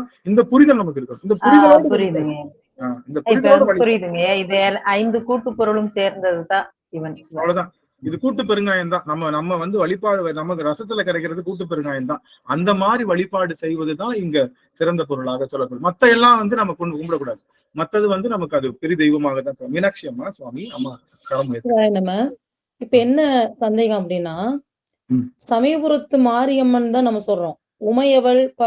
உமையவள், காமாட்சி அம்மன், மீனாட்சி, விசாலாட்சி, இப்படி நம்ம வந்து உமையவளை வந்து வழிபடுற இடம் நிறைய இருக்குதுங்க. இப்போ பாகம் பிரியாள், சிவகாமி தாயார், இப்படி எல்லாம் சொல்லுவாங்க. இந்த மாரியம்மன் அப்படின்னு வந்தாலே அது வந்து சிறு தெய்வத்தோட தான் நம்ம சேர்க்கிற மாதிரி வரும். ஒரு நல்ல ஆன்மாவாக இருந்து அவங்க வந்து அந்த சிவபதத்தை, அந்த அதை என்ன சொல்லுவாங்க, கடவுள் தன்மையை, தெய்வத்தன்மையை பெற்றவர்கள் தான் சொல்லுவாங்க இல்லையா? அப்படி சமயபுரத்துல இருக்கிறது உமையவளாக இருந்தால் அங்க அந்த முன்னாடி தீச்சட்டி வைக்கிறாங்கல்ல கண்ணு, அது மறுக்கப்பட வேண்டிய விஷயம். இப்ப வந்து சித்திரை மாசத்துல வந்து அங்க தீச்சட்டி வச்சு அது சில சடங்குகள் செய்வாங்க. இது அந்த கோயில்ல மட்டும் கிடையாது. மாரியம்மனாக வைத்திருக்கக்கூடிய நம்ம தண்டு மாரியம்மன் கோயிலாகட்டும், எல்லாம் இந்த மாரியம்மன் வந்தாலே அந்த முக்கொம்பு வச்சு, தீச்சட்டி வச்சு, மஞ்சள் நீர் ஊத்துறது, இது மாதிரிலாம் பண்றாங்க இல்லையா? இத நம்ம அந்த உமையவள்னு வரும்போது இந்த இடத்துல ஒரு சின்ன மாறுபட்ட கருத்து வருது இல்லையா தங்கம்? இது எப்படி நம்ம உமையவளோட சமயபுரத்து மாரியம்மன் வந்து உமையவளோட நம்ம எப்படி, உமையவளுக்கு வந்து உயிர் பலி கிடையாது. ஏன்னா இறைவனுக்கு உயிர் பலி கிடையாது. ஆனா மாரியம்மன் கோவில்ல இன்னைக்கு நம்ம கிராமங்கள்ல பாத்தீங்கன்னா இந்த மாரியம்மன் அப்படிங்கிற ஒரு கேட்டகரி வரும் பொழுது அங்க உயிர் பலி கொஞ்ச காலத்துக்கு முன்னாடி எல்லாம் இருந்தது. இப்பதான் குறைஞ்சபட்சம் இல்லாம இருக்குதுங்க. சரிங்களா? அப்ப நம்ம இந்த இடத்துல ஒரு சின்ன மாறுபட்ட கருத்து வருதேம்மா. என்னன்னு தெரியல. இல்ல கரெக்டான கேள்வி. நான் கேக்குறது, நான் அடியன் கேக்குறது என்னன்னா, ஒரு பதத்துல நின்று போனவங்களை நம்ம எப்படி சிவமா எடுத்துக்கணும், அதை வந்து சிவமா எடுத்துக்க முடியாது. நம்ம 63 நாயன்மார்களுமே இல்ல நான் இன்னைக்குதான் வகுப்புக்கு ரொம்ப நாள் கழிச்சு வந்தேன். எதனால் சுவாமி கொண்டு வந்தாருன்னு எனக்கு தெரியல. 5 முகச்சிவம், 6 முகச்சிவம், ஆணை முகச்சிவம், அம்பிகை சிவம், அப்புறம் குரு லிங்கம், மன்னிக்கணும், குரு லிங்க சங்கம வடிவம், இது 3 சேர்றது வழிபாடு. இது 3 சேர்ந்துதான். இப்ப நம்ம சைவம் சிவ குடும்பம்னு பார்த்தா 4 கேட்டகரி தான் நம்ம எடுக்க முடியும். நான் சொன்னது போல 5 முகச்சிவம், 6 முகச்சிவம், ஆணை முகச்சிவம், அம்பிகை சிவம், இதுதான் நம்மளுடைய குருநாதர் நமக்கு சொல்லி கொடுத்தாங்க. இப்ப அந்த 5ஆவதா இருக்கிறது நீங்க சொன்னதும் ஓரளவுக்கு ஏத்துக்கலாம்னு வச்சுக்கோங்க. இந்த அடியாரும் இதுவும் அடியார் ஓரளவுக்கு ஏத்துக்க கூடாது. அதுதான் தவறு. அடியார்களை நாங்க ஓரளவுக்கு ஏத்துக்கிறோம் அப்படின்றது வந்து 12ஆம் திருமுறை நமக்கு சொல்வது என்ன அப்படின்னா, இல்ல நான் அது சொல்ல வரல. இந்த அந்த 5 முகச்சிவம் அந்த இதுக்கு நான் சொல்ல வரேன், வேற ஒண்ணு இல்ல. இப்ப இந்த அம்பிகை அம்பாள் அப்படிங்கிற இடத்துல ஓகே, நீங்க சொல்றது கரெக்ட், அம்பாள் தானே. இந்த மாரியம்மன் வரும்பொழுது அங்க ஒரு சின்ன மாற்று கருத்து கண்டிப்பா வருங்கம்மா, கண்டிப்பா வரும். சரிங்க. அதாவது நாம குருநாதராக விளங்கக்கூடிய சுந்தரமூர்த்தி நாயனாரா எப்படி பாக்குறோம்? அவரை சிவமா பார்க்கணுமா இல்ல வேற ஏதாவது பார்க்கணுமா? நான் என்ன சொல்றேன்னா, சிவத்தோடு ஒப்பிட்டு சிவத்தினுடைய பை ப்ராடக்டா பாக்குறப்போ நீங்க எந்த பொருள், ஒரு துளசியையும் சிவத்தோட பை ப்ராடக்டா பார்க்கலாம், ஒரு கல்லை பை ப்ராடக்டா பார்க்கலாம். ஆனா சிவம் அந்த பொருள் தான் முழு முதற் பொருள்னு பாக்குறாங்களா, அது பேரு தான் தனி வழிபாடு, அதுக்கு பேரு தான் சிறு வழிபாடுன்னு சொல்லுவாங்க. வேற ஒண்ணும் நீங்க பார்க்கின்ற பார்வை தான் அந்த பார்வை. இப்ப சாமி என்ன சாரு, காதன் மடப்பிடியோடும் களிறு வருவன கண்டீர், 2 யானையை பார்க்கும்போது 2 யானையும் சிவசக்தி சொரூபமா இருக்குன்றார். ஒரு கொக்கையும் நாரையும் பார்க்கும்போது அது ரெண்டும் ஆண் பெண்ணோடு சேர்ந்து வரும்போது அது சிவசக்தி சொரூபம். எல்லா பொருளையும் நீக்கமர சிவசக்தி சொரூபமா பார்க்கக்கூடிய பார்வை பெறுவதுதான் நம்மளுடைய ஞான நிலைன்னு நம்மளுடைய எல்லா அருளாளர்களும் நம்ம சொல்லி கொடுக்குறோம். அந்த பார்வை தான் மாட்டோம். எனக்கு இவங்கதான் எல்லா முருகன் தான் வழிபாடு செய்யறோம், அது வந்து இறைவனுடைய நம்ம சிவ வழிபாட்டுல ஒண்ணுதான். ஆனா முருகன் தான் எல்லாம் செய்யறாரு அப்படின்னு நினைச்சு பார்த்தா அது தவறான வழிபாடு. கௌமாரம் சொல்றோம் இல்லையா, அது தவறான, அதாவது அது நம்ம இதுல சொல்லல, அறுவகை சமயத்துல சொல்லப்படல. அதே போல நமக்கு கணபதி தான் எல்லாமே செய்யறாரு, கணபதி கீழே தான் எல்லாமே அப்படின்னு சொல்றாங்க. மாதிரி நிறைய இடங்கள்ல நமக்கு மாறுபட்ட கருத்து இருக்கு. அதனால நம்ம கொடுத்த அந்த விஷயம் என்னன்னா, அறுவகை சமயம்னு சொன்னது என்னன்னா அகச்சமயம், அகப்புற சமயம், புறச்சமயம், புறப்புற சமயம் சொல்றோம். அந்த இதுதான் அறுவகை சமயம் தவிர கௌமாரம் காணபத்தியம் எல்லாம் இப்ப ரீசெண்டா நம்மளுடைய சங்கரர் ஆதிசங்கரர் ஏற்படுத்தக்கூடிய பிரிவு நிலை தான். அதனால அதுக்குள்ள நம்ம போவே இல்லை. நம்ம பார்வை எப்படி இருக்கணும் அப்படிங்கிறத நம்முடைய குருமார்கள் 12 திருமுறையில இருக்கிறது தான் அடியன்னு சொல்றேன், திருமுறைக்கு புறம்பாத அடியன்னு சொல்லல. அதனால அந்த மகமாயி அப்படின்றத நம்ம எந்த இடத்துல வேணாலும் நீங்க சொல்லிக்கலாம். ஆனா இங்க இருக்கிற இடத்துல சொல்றதுனால அதுக்கு வந்து நீங்க அதுல மாற்றுக்கிறது. ஆனா அடியார்களை சிவமா பார்க்கணும்னு கொள்ளக்கூடிய விஷயம் எப்படி உண்மையோ, எப்படி சரியோ, இந்த பொருள் வந்து சிவத்திறன் பிரிந்து நின்று இது தனித்து நமக்கு அருள் செய்கிறது நினைக்கக்கூடிய அது யாரா இருக்கட்டும், அது நீங்க அம்பாலாவே இருக்கட்டும், அம்பாள் தான் எல்லாமே பண்றா அப்படின்ற நினைப்போடு வழிபாடு செய்தோம்னா அது சிறு வழிபாடு, தனி வழிபாடு தான். ஆனா அம்பால அவ இறைவனோட கருணைன்னு இறைவனை முன்னிறுத்தி அங்க வழிபாடு செய்யும் போது நீங்க அடியார்களை வழிபாடு செய்தாலும் அது சிவ வழிபாடு தான் அப்படின்னு தான் அதை கேட்டகரைஸ் பண்ணணும் அப்படிங்கறத. அதாவது அனைத்தும் சிவமே, அவ்வளவுதான். அனைத்தும் சிவமேன்னு பார்க்கறதுக்கு பேருதான் வடிவா, அதை பார்க்க செய்வதுதான் சைவத்தினுடைய முழு முதல் பொருளை. இதுல சிவம் இல்ல அப்படின்னு நம்ம பிரிக்கக்கூடிய ஏதாவது ஒரு பொருள் சொல்லுங்க, இது இந்த பொருள்ல சிவம் இல்ல அப்படின்னு ஏதாவது ஒரு பொருள் நீங்க எனக்கு கொடுத்துட்டீங்கன்னா கண்டிப்பா நான் அதை வந்து ரொம்ப இந்த பொருள்ல சிவம் இல்லைன்னு சொல்லவே முடியாது. ஆணவத்தை தவிர மற்ற எல்லா பொருள்கள்லயும் சிவம் கலந்திருக்கிறாரு அப்படிங்கிறத நம்ம நம்ம அதை புரிஞ்சுக்கணும். நம்மளுடைய பார்வைதான் முக்கியம். நீங்க கணபதி வந்து சிவ குடும்பத்தில் இருந்தாலும் கணபதி நான் வழிபாடு செய்யறேன் அது தவறு இல்லைன்னு அப்படின்னா, கணபதி தான் எல்லாம் தராரு, அவர் தான் சிவனுக்கே அருள் தராருன்னு சொல்றாங்க காணாதிபத்தியத்துல. முருகர் தான் சிவனுக்கே அருள் தராரு அப்படின்னு கௌமாரத்துல சொல்றாங்க. அது போல நம்மளுடைய அன்னை பராசக்தி தான் சிவனுக்கே அருள் செய்யறா அப்படின்னு சாக்தத்துல சொல்றாங்க. அந்த மாதிரியான வழிபாடு என்பது அவங்களுடைய குடும்பத்தில் இருக்கிறவங்க வழிபாடு செய்தாலும் தவறு. ஆனா யாரையும் சிவத்தினுடைய ஒரு வடிவமா நினைச்சு வழிபாடு செஞ்சா அது சிவபூசையே. இதுதான் நம்மளுடைய 12 திருமுறைகளும் நம்மளுடைய சாத்திரங்களும் நமக்கு தெளிவா சொல்லப்படும். அதனால இதனுடைய பார்வையில தான் வித்தியாசம், நம்ம பார்க்கின்ற பார்வையில வித்தியாசம். சரி, அப்போ மகாமாயையை நாம சுத்தி செய்யறோம், மகாமாயை சுத்தி செய்யறோம் அப்படிங்கிறது மகாமாயிலிருந்து நீங்கி பேரருள் சக்தியாக வருவது. அந்த பேரருள் சக்தி தான் நமக்கு என்னவா இருக்கு அப்படின்னா, நமக்கு அது வந்து ஒரு மிகப்பெரிய எந்த பக்கமும் மீண்டும் வாராத அந்த பரமுக்தியை தருகின்ற இடமாக அமைகின்றது அப்படின்றதான் சொல்லுவோம். அதந்துவே அப்படின்னா தோ வர அப்படின்னு சொல்லுகின்ற இடம்தான் அதந்துவே. உள்ளம் கனிந்து அழைக்க தன்னை ஏற்றுகொள் என ஏண்டுதல், இறைவனை என்னை ஏத்துக்கோ அப்படின்னு சொல்லி வேண்டுகின்ற இடமாக அமைவதுதான் நம்மளுடைய அடுத்த. அப்ப இந்த விஷயம்தான் அருள் பத்துல சாமி கொடுக்கக்கூடிய விஷயம். ஒண்ணு மகாமாய சக்தி, மாயை நின்று நீங்குதல், அதந்துவே என கேள் எனல், உள்ளம் கனிந்து அழைக்க தன்னை ஏற்றுகொள் என வேண்டுதல். இந்த விஷயம்தான் நாங்க சாமி நமக்கு அருள் பத்துல நமக்கு கிடைக்கக்கூடிய செய்தி என்ன அப்படின்னு பாத்தீங்கன்னா, நாம முழுவதுமாக பேரருள்ல திளைக்க இருக்கின்றோம், முழுவதுமாக பேரருள்ல திளைக்க இருக்கிறோம். இறைவனும் இதோ வரேன் அப்படின்னு நமக்கு குரல் கொடுக்க காத்திருக்கான் அப்படிங்கிற அந்த நிலையில நாம நிக்கிறோன்றதுதான் உங்க எல்லாருக்கும் இது ஒரு முன்னுரையாக சொல்லும். இன்னொரு செய்தி எல்லாரும் நீங்க ஆன் பண்ணிக்கலாம். ஏன்னா இந்த நிறைய டாக் வந்ததுனால அதையும் உங்களுக்கு கழிவுபட்டு வருந்தோம்.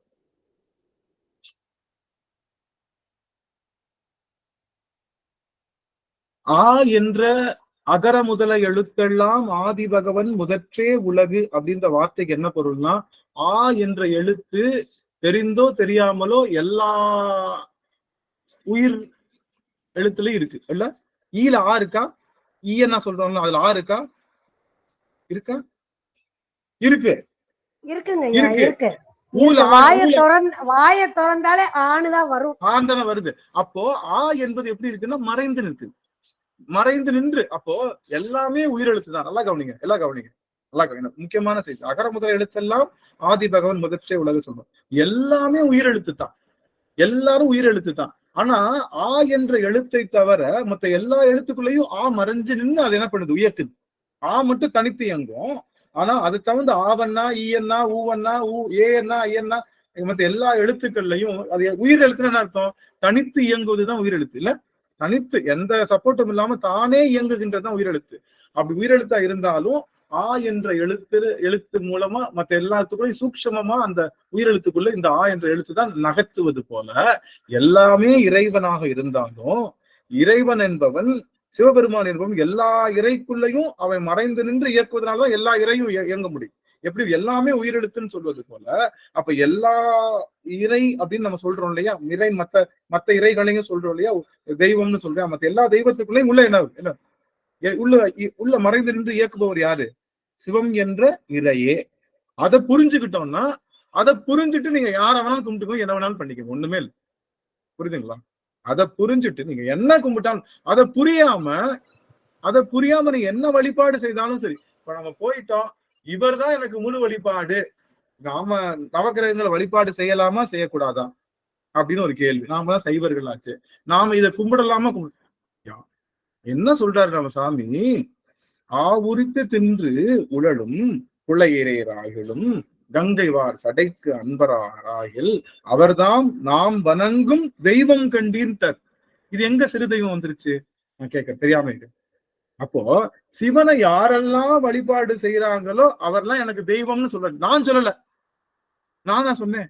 யார் சொன்னான்? நாவுக்கரசு பெருமான். சொல்ற இந்த புரிதலோடு இருக்கணும். அதாவது சிவத்தை வழிபாடு செய்கின்ற எல்லாருமே தெய்வம் அப்படின்னு ஆகி போச்சுன்னா, சிவ வழிபாடு செய்கின்ற அத்தனை பேரும் தெய்வம் தான். ஆனா இறை என்பவன் ஒருவன் தான். அவர்களும் போற்றுதலுக்குரியவர், தெய்வம்னு ஒண்ணு கிடையாது, போற்றுதலுக்குரியவர்கள், அவ்வளவுதான். ஆனா அவர்கள் தான் தர்றாங்கன்ற எண்ணத்தை நான் போய் வழிபாடு செய்யல. அடியார்கள் திருவடியில வீழ்ந்து வணங்குறோம்னா அவர்கள் போற்றுதலுக்குரியவர்கள். அடியார்கள் தான் எல்லாம் தரல, அவர்கள் சிவத்தை வணங்குவதனால அவர்கள் போற்றுதலுக்குரியவர்கள். சிவம் தரதான் எனக்கு எல்லாமே கிடைக்கும் அப்படின்ற எண்ணம் தான் சைவனுக்கு தேவை. நீங்க முருகனை வழிபாடு செய்யறீங்க, ஆனா முருகன் தான் எல்லாம். அதே போல நீங்க அன்னை பராசக்தி பாத்தீங்கன்னா நிறைய பேர் சொல்லுவாங்க, கீழே அவ சிவனையே போட்டு மிதிச்சு உட்கார்ந்துருக்கா, சிவனுக்கே அவதான் எல்லா சக்தியும் வழங்குறா, அவதான் ஆதி பராசக்தி, அவன் இல்லாட்டி சிவன் இல்ல. அவங்க சொல்றதுதான் ருத்ரன் கீழே போட்டு முதிக்கிறா இல்லையா, அன்னை பத்ரகாளி காளி, கல்கத்தா காளி கீழே சிவத்தை, அது பேர் ருத்ரன். ருத்ரன் வேற சிவன் வேறனே தெரியாது எல்லாத்துக்கும். சிவம் வேற ருத்ரன் வேறனே தெரியாது. ஆக அந்த புரிதலே இல்லாத மக்கள் நம்ம என்ன பண்ணோம்னா, துளசியை பார்த்தாலும் விழுந்து வணங்குவோம், செந்தாமரை கண்ணனை பார்த்து வணங்குவோம். என்ன காரணம்? அது சிறுதெய்வ வழிபாடு கிடையாது. கண்ணை இடந்து அப்பிருக்கான், கண்ணப்பன் மாதிரி கண்ணை இடந்து அப்பிருக்கான். அடியார்களை பார்த்து வணங்குறோம். அப்ப அடியார்களை வணங்கும் போது பக்கத்துல இருக்கக்கூடிய, நான் இப்ப இங்க தெளிவாவே சொல்றேன், இது ஆன்லைன்ல போகுது இருந்தால், பக்கத்துல இருக்கக்கூடிய ஒரு தெய்வம்னு சொல்றாங்கல்ல, அந்த தெய்வத்தை வணங்குறதுல தப்பு கிடையாது. ஆனா என்ன புரிதல் இருக்கணும்? இந்த தெய்வத்துக்கிட்ட பவர் இல்ல, இந்த தெய்வத்துக்கு பவர் தர்றவர் யாரு? சிவபெருமான் அப்படின்னு புரிஞ்சு போற்றணும். போற்றுதலுக்குரியவர் யாரையுமே புறக்கணிக்க கூடாது. நம்ம சைவம் சொல்லித் தரது என்னன்னா, யாருமே விளக்குவதற்கு அல்ல, எல்லாரும் சேர்க்கிறவங்க தான். விளக்குனா அது சைவம் இல்லை. விளக்கிட்டா ஒரு பொருள் இருந்து சிவத்தை எங்கேயாவது பிரிக்க முடியுமா? எந்த பொருள்ல இருந்து சிவத்தை பிரிக்க முடியுமானா எந்த பொருள் இருந்து சிவத்தை பிரிக்க முடியாது. சிவம் என்பது எல்லா பொருளையும் ஒன்றாய் உடனாய் வேறாய் நின்று அருள் செய்து கொண்டிருக்கின்றது எல்லாத்துக்கும். ஆக அந்த புரிதலோடு நம்ம இருந்தோம் அப்படின்னா, நம்ம யார் என்ன சொன்னாலும் நமக்கு இது எங்க சிவம். நான் ஏற்கனவே சொல்லியிருக்கேன் இல்லையா, எந்த கோவில்னா அந்த கோவில உள்ள இருக்கிறது சிவம் நினைச்சு யாரெல்லாம் வழிபாடு செய்யலாம். ஆனா சிவன் கோயிலுக்கு போயிட்டு சிவனுக்குள்ள இன்னொருத்தர் இருக்கான்னு வழிபாடு செய்வது மகா பாவம். புரியுதுங்களா? எல்லாத்துக்குள்ளயும் சிவத்தை பார்க்கலாம், சிவத்துக்குள்ள எந்த பொருளையும் பார்க்க கூடாது. எல்லாத்துக்குள்ளயும் சிவத்தை பார்க்கலாம், சிவத்துக்குள்ள வேற பொருளை பார்க்க கூடாது. அதுதான் கனவிலும் நனவிலும் மற்றோர் தெய்வம் நினையாது.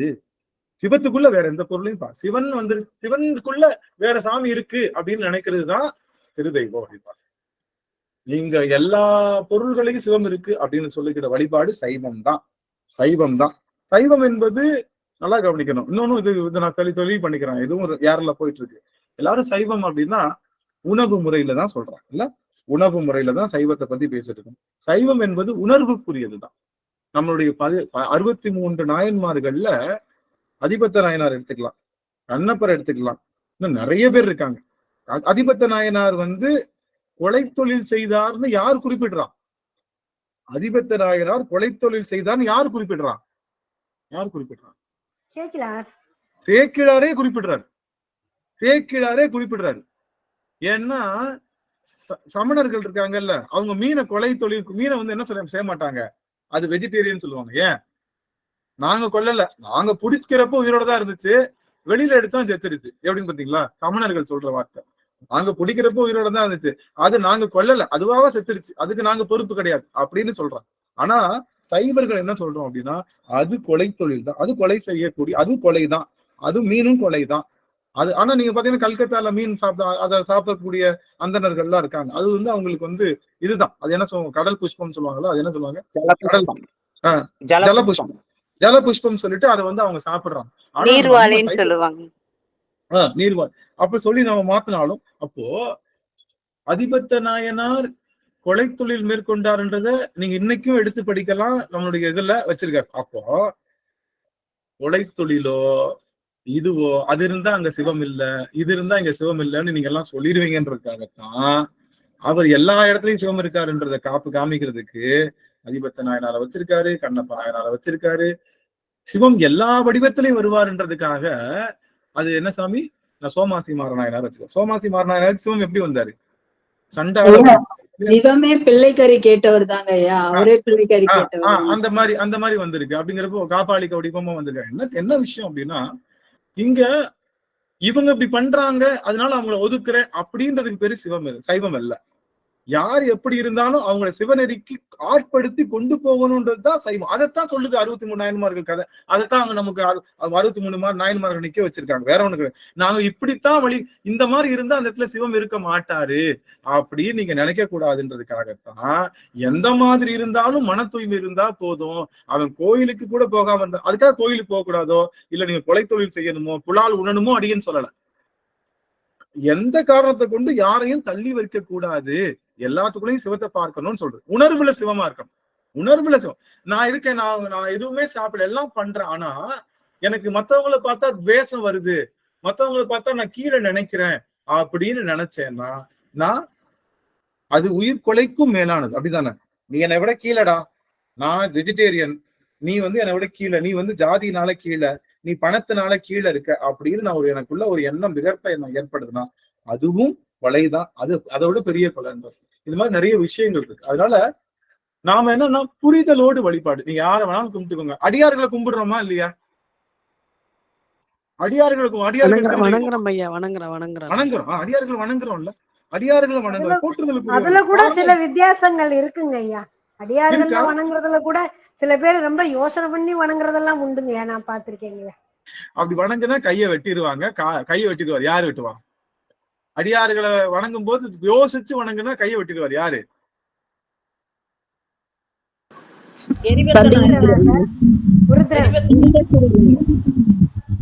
அடியார்கள் 63 நாயன்மார்கள் இருக்காரு. அவர் பேர் என்ன?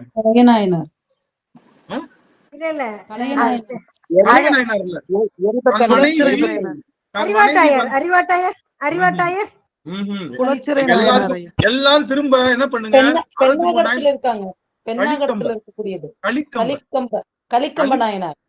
கலிக்கம்பர் என்ன பண்ணாரு,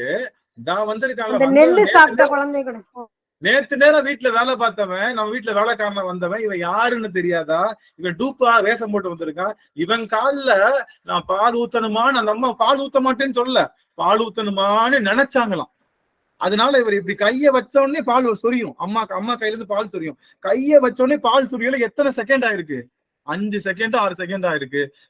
அம்மாவோட மனசை புரிஞ்ச உடனே என்ன பண்ணாரு, எடுத்தாரு வாழை, கைய ஒரே வெட்டு, 2 கையை வெட்டிட்டு அந்த அம்மா என்ன ஆச்சுன்னு பார்க்கல, திரும்ப தன் கைகளிலாலே பால் எடுத்து அந்த உட்கார்ந்து இருக்கக்கூடிய தன்னுடைய வேலைக்காரன் காலை கழுவி அவர் காலை கும்பிட்டு அதுக்கப்புறம் பாக்குறேன் இந்த அம்மா உயிரோட இருக்கா உயிரோட இல்லையா.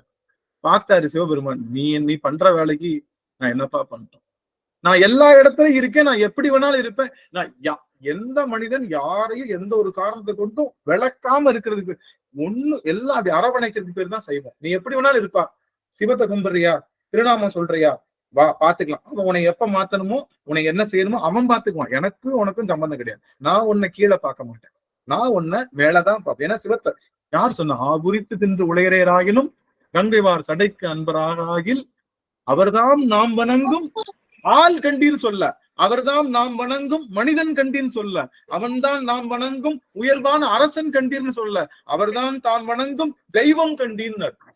எவ்வளவு பெரிய வார்த்தை, எவ்வளவு பெரிய வார்த்தை. அவருக்கு மேல நமக்கு என்ன புரிதல்?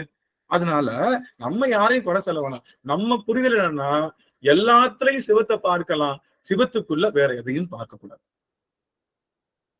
இதுக்கு பேருதான் சைவம். இதை சொன்னவங்க தான் 63 நாயன்மார்கள். நீ எப்படி வேணாலும், நீ உணர்வுல வேறயாரு, உடையில வேறையாரு, மதத்துல வேறையாரு, குலத்துல வேறையாரு, உணவு பழக்கத்துல வேறையாரு, யாரா இருந்தாலும் ஒன்ன நீ சிவத்தை வணங்கிட்டா நீ எனக்கு வணங்குதல் போற்றுதலுக்கு உரியவர் அப்படின்னு சொல்ல, வேற ஒண்ணுமே. சரிங்களா? அப்போ அந்த வகையில நம்ம அந்த புரிதல் இருக்கணும். ஏன்னா இது எல்லாமே சொல்லக்கூடிய கடமை நம்மளுடைய. ஏன்னா நிறைய பேர் பிரிக்கிறாங்க. ஆதிசங்கரை பிரிச்சதே தப்புன்றோம். ஆதிசங்கரை பிரித்த கௌமாரம் நம்மளுடைய விஷயம் எல்லாமே தப்புன்னு சொல்றோம். நம்ம இது சாக்தத்துல எல்லாம் சிவபெருமானும் அவ்வளவு கழுவி ஊத்துறாங்க. அவங்க எல்லாம் எங்க சக்தி வழி இல்லாம நீங்க வர மாட்டீங்களா? அவ அன்னை லலிதா உட்கார்ந்து இருக்கிற அந்த 4 கால் பீடம் நம்மளுடைய சாமியோட நெஞ்சிலதான் இருக்கு. அவர் அப்படி மயங்கி இருக்காரு, அவர் நெஞ்சிலதான் ஏறி உட்கார்ந்து இந்த அம்மா உட்கார்ந்து இருக்குன்னு சொல்றது, அதெல்லாம் என்ன? ருத்ரனுக்கும் சதாசிவனுக்கும், சதாசிவத்துக்கு மேல பரம்பொருள் ஆதிபராசக்திக்கும் மேல அன்னை பரன்பரைக்கும் மேல அவன் எங்கேயோ இருக்கான். அவன் சிவம் எங்கேயோ இருக்கான், தொடவே முடியாத இடத்துல அவன் இறங்கி இறங்கி இறங்கி அருள் செய்யறான். அவ்வளவுதான். சரி, இப்போ முக்கியமான செய்தியோட நிறைவு செய்யறோம். அப்போ திரோதானம் என்பது இந்த பிறவிக்கு உரிய மறைப்பு. திரோதானம் என்பது இந்த பிரிவிக்குரிய மறைப்பு. அதை மறைச்சோன்னா திருவருள் கிடைக்கும், ஆனா திரும்ப பிறக்கிறதுக்கான வாய்ப்பும் கிடைக்கும். ஆனா மகாமாயை அப்படிங்கிறது எடுக்கின்ற எல்லா பிறவிக்கும் சேர்த்து வச்ச மாயை. அந்த மாயையை பக்குவப்படுத்திட்டா பேரருள் கிடைச்சிரும், மீண்டும் பிறப்பு வாராது. இந்த மிகா ரகசியத்தை அருள் 10ல சாமி போட்டு உடைக்கிற. நீ இந்த பிறவிக்குரிய மறைப்பை மட்டும் நீக்கி கொள்ள வேணாம். இனிவே நீ பிறவி எடுக்கணும் அப்படின்னு உனக்கு உன்னுடைய வினைக்கு மகா மாயை ரெடியா இருந்திருக்கு. இந்த பிறவிக்கு ஒரு சின்ன கும்பா நமக்கு சாமி கும்பா ரெடி பண்ணிருக்காரு. அடுத்த பிறவிக்கு ஒரு மண் டம்ளர் ரெடி பண்ணிருக்காரு. அதுக்கு அடுத்த பிறவிக்கு ஒரு சின்ன பூஜை ரெடி பண்ணிருக்காரு. இப்படி எல்லாம் ரெடி பண்ணி வச்சிருக்காரு இல்லையா? இந்த பிறவிக்கு மட்டும் நீ எடுத்தேன்னா அடுத்த பிறவிக்கு இன்னொரு மாயை வந்துருது, இன்னொரு பூஜை வருது. அப்படிங்கிறப்ப அந்த எல்லா மாயை நீக்கணும்னா நீ மகா மாயையே பக்குவப்படுத்தி நில்லு. அதுக்கு ஒண்ணு சொல்றேன், அது நீ கேட்பையா? வா கேட்கலாம், வா பார்க்கலாம். இறைவனுடைய பேரருள் விளங்குகின்ற இடத்துல நாம எப்படி இருக்கணும், நம்மளுடைய மனம் எப்படி இருக்கணும் அப்படிங்கிறத நமக்கு ஒவ்வொரு பாடலாக இந்த அருள் 10 மூலம் சொல்ல. ஆக இந்த அருள் 10ல நாம என்ன செய்ய போறோம் அப்படின்னா, சோதியே சுடரே சூழலி விளக்கேன்ற அந்த 3 வரியில மட்டும் அட்டகாசம் பண்ணிருப்பாரு சாமி. இந்த 3 வரி தான் நீ அடுத்த அமர்வுல பார்க்க போறோம். சோதியே சுடரே சூழலி விளக்கே, இந்த 3 வரியிலேயே சாமி அட்டகாசம் பண்ணி நம்ம அவனுடைய பெருமானுடைய மொத்த நிலையும் நமக்கு எடுத்து சொல்லுவார். அப்படிங்கிற வகையில இறைவனுடைய பேரருளை நாம தரப்போறோம். யாத்திரை முடிச்சு நம்ம கிட்ட இருக்கக்கூடிய சின்ன சின்ன மாயையெல்லாம் விட்டுட்டோம். சின்ன மாயை விட்டுட்டா பெரிய மாயை நம்ம கிட்ட விட போறோம். அதுதான் அகல விளையாட்டை இந்த விளையாட்டெல்லாம் விட்டுருங்க அப்படின்னு சொல்றாரு. காமம், வெகுளி, வேட்கை நோய், இந்த 2 நோயை விட்டுருங்கன்றாரு. இது மாதிரி நிறைய சொல்லி அது எல்லாத்தையும் விட்டனால நம்முடைய திருவாசல்ல பெருமானுடைய திருக்கதவம் திறந்த போதே அப்படின்னு இருக்கக்கூடிய திருக்கதவத்துக்கு முன்னாடி நின்னுட்டு என்ன சொல்றோம்? எப்பா வந்துட்டோம், அப்பா நாங்க எல்லாரும் வந்துட்டோம், குருவர்களால வந்துட்டோம், உன்னுடைய பேருல வந்துட்டோம். நாங்க வர்றதுக்கு முன்னாடி இதோ வாங்க அப்படி நீ வர வேணாம், உன் குரல் மட்டும் வந்தா போதும், உள்ள நுழையறதுக்கு காத்திருக்கோம். அதந்துவே என்றருளாயே என்று சுவாமி நாங்க வந்திருக்கோம், எங்களை உன்னுடைய மனம் கனிந்து ஏத்துக்கோ. சாமி ஏத்துக்கிறதுக்கு ஒரு பொருளை ஏத்துக்கிறதுக்கு ரெண்டு வகை உண்டு. போனா போது வா அப்படின்னு ஏத்துக்கிறதும் ரொம்ப மனம் உவந்து ஏத்துக்கிறதுக்கு வித்தியாசம் இருக்கு. அதந்துவே அப்படின்றது என்னன்னா, சுவாமி என்னை மனம் உவந்து ஏத்துக்கோ, போனா போகுதுன்னு ஏத்துக்காத. உன்னுடைய வாசல் கடவுள உனக்காக எல்லா குருநாதர்களுடைய அந்த எண்ணத்தையும் வச்சு இந்த உலகத்தினுடைய மாயையெல்லாம் அறுத்து அதெல்லாம் சுத்தி பண்ணி திருவருள்ல நின்று அந்த திருவருள்ல மூலமாக மகா திருவருள் பேரொரு திருவருள்ல நின்றுட்டு இருக்கேன் சுவாமி, அருள் செய்ய வேண்டும் சுவாமி அப்படின்னு சொல்லி பெருமானை நோக்கி தவம் செய்வது போல விளைகின்ற ஒரு விளைவாக விளங்குகின்றது இந்த அருள் பத்து என்று சொல்லி, இந்த அளவிலே அத்தனை அடியார் பெருமக்களுடைய திருவடி தாமரைகளை சைவத்தினுடைய மிகச்சிறந்த ஆணிவேர் என்பது எந்த பொருளையும் பேதமுற இறைவன் எந்த உயிர்க்கும் எதாவது சிவபெருமான் எப்படிப்பட்டவன்? யானைக்கும் அருள் செய்வான், எறும்புக்கும் அருள் செய்வான், கருங்குருவிக்கும் அருள் செய்வான். மதுரையில இன்னைக்கு பிட்டு திருவிழா, பெருமான் பிட்டடி இன்னைக்கு லைவ்ல பார்த்தேன். அந்த கம்பெடுத்து சாமி மேல வைக்கிறாங்க, என்னன்னு தெரியல, கதறி கதறி அழுகிறேன். இங்க உட்காந்துட்டு கதறி கதறி அழுகிறது. சாமி இப்படியெல்லாம் நீ அருள் செய்ய, கண்ணால பார்த்தாலே போதுமே, அண்ட சராசரங்களும் நின்று போய்விடும் அல்லவா? நீ அடி வாங்கித்தான் எங்களை சரி பண்ணணுமா? நீ அடி வாங்கித்தான் ஒரு லீலை செய்யணுமா? எங்களுக்கு அருள் செய்வதற்காக இப்படி அடி வாங்குறீங்க, இப்படி ஒரு ஒரு இறைவனை எங்கேயாவது பார்க்க முடியுமா அப்படின்னு சொல்லி எல்லாரும் அந்த அளவுக்கு பெருமானை நம்ம போற்றணும். அப்ப இறைவனுடைய அருள் என்பது என்ன அப்படின்னா, எந்த உயிருக்கும் பெருமான் பன்றிக்கு போய் பால் ஊட்டியிருக்கான், பன்றிக்கு பால் ஊட்டியிருக்கான். அவன் கருங்குருவிக்கு உபதேசம் கொடுத்திருக்கான். அவன் வெட்டியானா இருந்தாலும் சரி, கள்ளி செடிக்கும் வெட்டியானுக்குமே பார்த்த மாத்தத்துல குருநாதருடைய வீக்கை மூலமாக அருள் செய்திருக்கான். அப்ப வெட்டியான் போகமாட்டான். அவன் இந்த வெட்டியானா ஆட்டோமேட்டிக்கா அந்த அவங்களுடைய உணவு பழக்கம் எல்லாமே வேற மாதிரி இருக்கு அப்படின்லாம் சொல்லல. எல்லா உயிர்களுக்கும் இறைவன் சமம், எல்லா குலத்துக்கும் சமம். இவன் அப்படி இருக்கான், இவனுக்கு அருள் செய்ய மாட்டேன்னு சிவபெருமான் ஒரு காலம் சொல்லல. நாத்திகவாதியா இருக்கட்டும், சிவபெருமானுடைய சிலையவே திருடி விக்கிறவனா இருக்கட்டும், அவனுக்கும் அருள் செய்வதற்காக காத்து கொண்டிருக்கக்கூடிய கருணையாளர் இருந்தாலும் நம்ம பெருமான். அவன் எப்படியோ அவன மாதிரிதான் நம்ம இருக்கணும். தலைவன் எப்படியோ தொண்டர் அவ்வழியே. நமக்கு எந்த பேதம் இல்ல. எப்பா நீ எப்படி வேணா இருந்துச்சு, நீ வேற மத கும்புறியா, சரிப்பா, ஒன்னும் பிரச்சனை, உனக்குள்ளேயும் சிவம் இருக்கு, நீ நடந்து வர இல்ல, உங்களுக்கு சிவம் இல்லாட்டி எப்படி நடந்து வருவ? வேற மத யாரா இருக்கட்டும், யாரா இருந்தாலும் நாங்க சிவமா பார்க்கறது தயாரா இருக்கோம். அதுல திரு அம்மானைன்ற ஒரு பாட்டுல ஊனாய் உயிராய் உணர்வாய் என்னுள் கலந்து தேனாய் அமுதமுமாய் தீக்கரும்பின் கட்டியுமாய் வானோர் அறியா வழியமக்கு தந்தருளும் தேனார் மலர்கொன்றை சேவகனார் சீர் ஒளி சேர் ஆனா அறிவாய் அளவு இறந்த பல்வுயிர்க்கும் போனாகி நின்றவா கூறுதும் தான் அம்மானாய். அளவு இறந்தன்னா எண்ணிலின்னு அர்த்தம், இன்ஃபினிட்டி.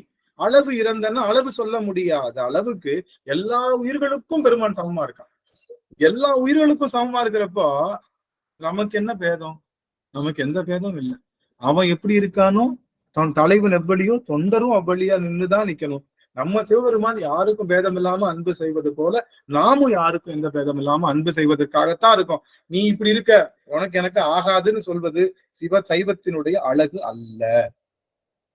நீ இப்படி இருக்க, எனக்கு ஆகாதுன்னு சொன்னாங்க யாரு? என்னையா நீ புத்த மத உடையில வர, உன்னை அலோவ் பண்ண மாட்டோம், நீ என்ன அலோவ் பண்றது, நான் வரலையா அப்படின்னு சொல்லி வாசல்லையே கல்லெடுத்து எறிந்தே இறைவனுடைய திருவடி அடைந்த சாக்கிய நாயனாரும் நம்முடைய நாயன்மார்கள் வரிசையில நின்று கொண்டுதான் இருக்காரு. ஆக நமக்கு எந்த பேதமும் இல்லாம எவ்வுயிரும் தம்முயிர் போல் பேதமுறா, எல்லா உயிர்களும் தம்முயிர் போல இருக்கக்கூடிய அந்த நிலைப்பாடுதான் நமக்கு வேணும். அதுதான் நம்ம மனப்பக்குவம். அதை பெறுவதற்காகத்தான் விஷயம். நீ அந்த அந்த அந்த ஆதீனத்தை சேர்ந்தவன், உனக்கு எனக்கு ஆகாது. நீ அந்த அடியார் திருக்கூட்டத்தை சேர்ந்தவன், அந்த உனக்கு ஆகாது. நீ அந்த திருவாசக கோஷ்டி, உனக்கு எனக்கு ஆகாது, நாங்க வேற திருவாசக கோஷ்டி அப்படின்னு அடிச்சுக்கிறதுக்கு பேரு சைவமே அல்ல. யாரா இருந்தாலும் வாரி அணைத்து கொண்டு வாங்க. உங்களுக்கு தெரிஞ்சதை நீங்க சொல்லுங்க, ஏற்புடையதான் ஏத்துக்கிறேன், இல்லைன்னா விட்டுறேன். எனக்கு தெரிஞ்சது நான் சொல்றேன், ஏற்புடையதான் ஏத்துக்கோங்க, இல்லைன்னா நம்ம 2 பேரும் வழிபாடு செய்யறது நம்ம அப்பந்தான், நாம 2 பேரும் சேர்ந்து வழிபாடு செய்யணும் அப்படிங்கிற உணர்வோடு எல்லாரும் ஒரு சேர பயணிக்கணுன்றதுக்காகத்தான் 63 டிஃப்ரெண்டான மக்களை வச்சுக்கோங்க. அந்த எண்ணம் வரணும். அந்த எண்ணம் வரல அப்படின்னா நம்ம சைவனே கிடையாது, நாம படிச்சது திருமுறையும் கிடையாது. அதனால அந்த எண்ணத்தோடு பயணிப்போம் என்று சொல்லி நாம இந்த அளவுல இந்த அருள் 10 என்ற அந்த பதிகத்தை இன்னும் தொடங்கவே இல்லை, ஸ்டார்டிங்க்கு தான் போட்டிருக்கோம். இனி அடுத்து பெருமான் நிகழ்த்தி இதை முடிச்சு கொடுக்கணும். கண்டிப்பா அருளோடு என்ன பண்ண போறோம்? சிவத்தினுடைய அருளோடு சிவபுரத்துக்கு செல்ல காத்து என்று சொல்லி இந்த அளவு நிறைய ஒரு விண்ணப்பம். சொல்லுங்க சாமி. இது திருவையாறு திருவையாறு பாடல் ஒண்ணு பாடலாமுங்க ஐயா, அப்பர் சுவாமியோடது. தேசா பாடலாம். திருச்சிற்றம்பலம். வளர்மதி கன்னியானை வார்குழலாலொடு பாடும் பாடி களவு படாததொரு காலம் காண்பான் கடை கணிக்கின்றேன் அளவு படாததோர் அன்போடு ஐயாரடைகின்ற போது இளமனாகு தழுவி ஏறு வருவன கண்டேன் கண்டேன் அவர் திருப்பாதம் கண்டறியாதன கண்டேன். திருச்சிற்றம்பலம் ஐயா. நன்றிங்க சுவாமி. நிறைவு செய்யலாம். இன்றைய தினம் நிறைவு செய்யும் முகமாக சாந்தி அம்மா அவர்கள் நிறைவு பாடல் பாடலாம். வான்முகில் பாடல். திருச்சிற்றம்பலம்.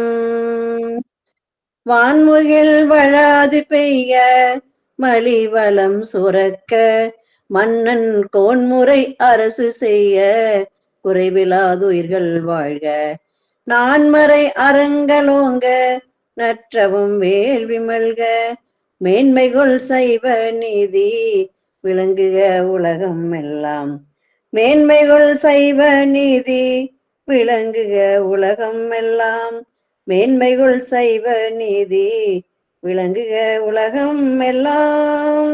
அரகர நம பார்வதிபதியே அரகர மகாதேவா. திருச்சிற்றம்பலம். ஆக இந்த அளவில் நம்ம பண்றோம் சுவாமி. இன்றைய தினம் அடியார்களுக்கு கேள்வி இருந்தா எழுப்பலாம். அதே சமயத்துல உங்களுக்கு ஏதாவது பதிவு இருந்தா சொல்லலாம். 2 நிமிடங்கள் தான் வாய்ப்பு. அதுக்கு மேல அடியார்கள் அதிகமான டைம் எடுத்துக்க வேணாம்.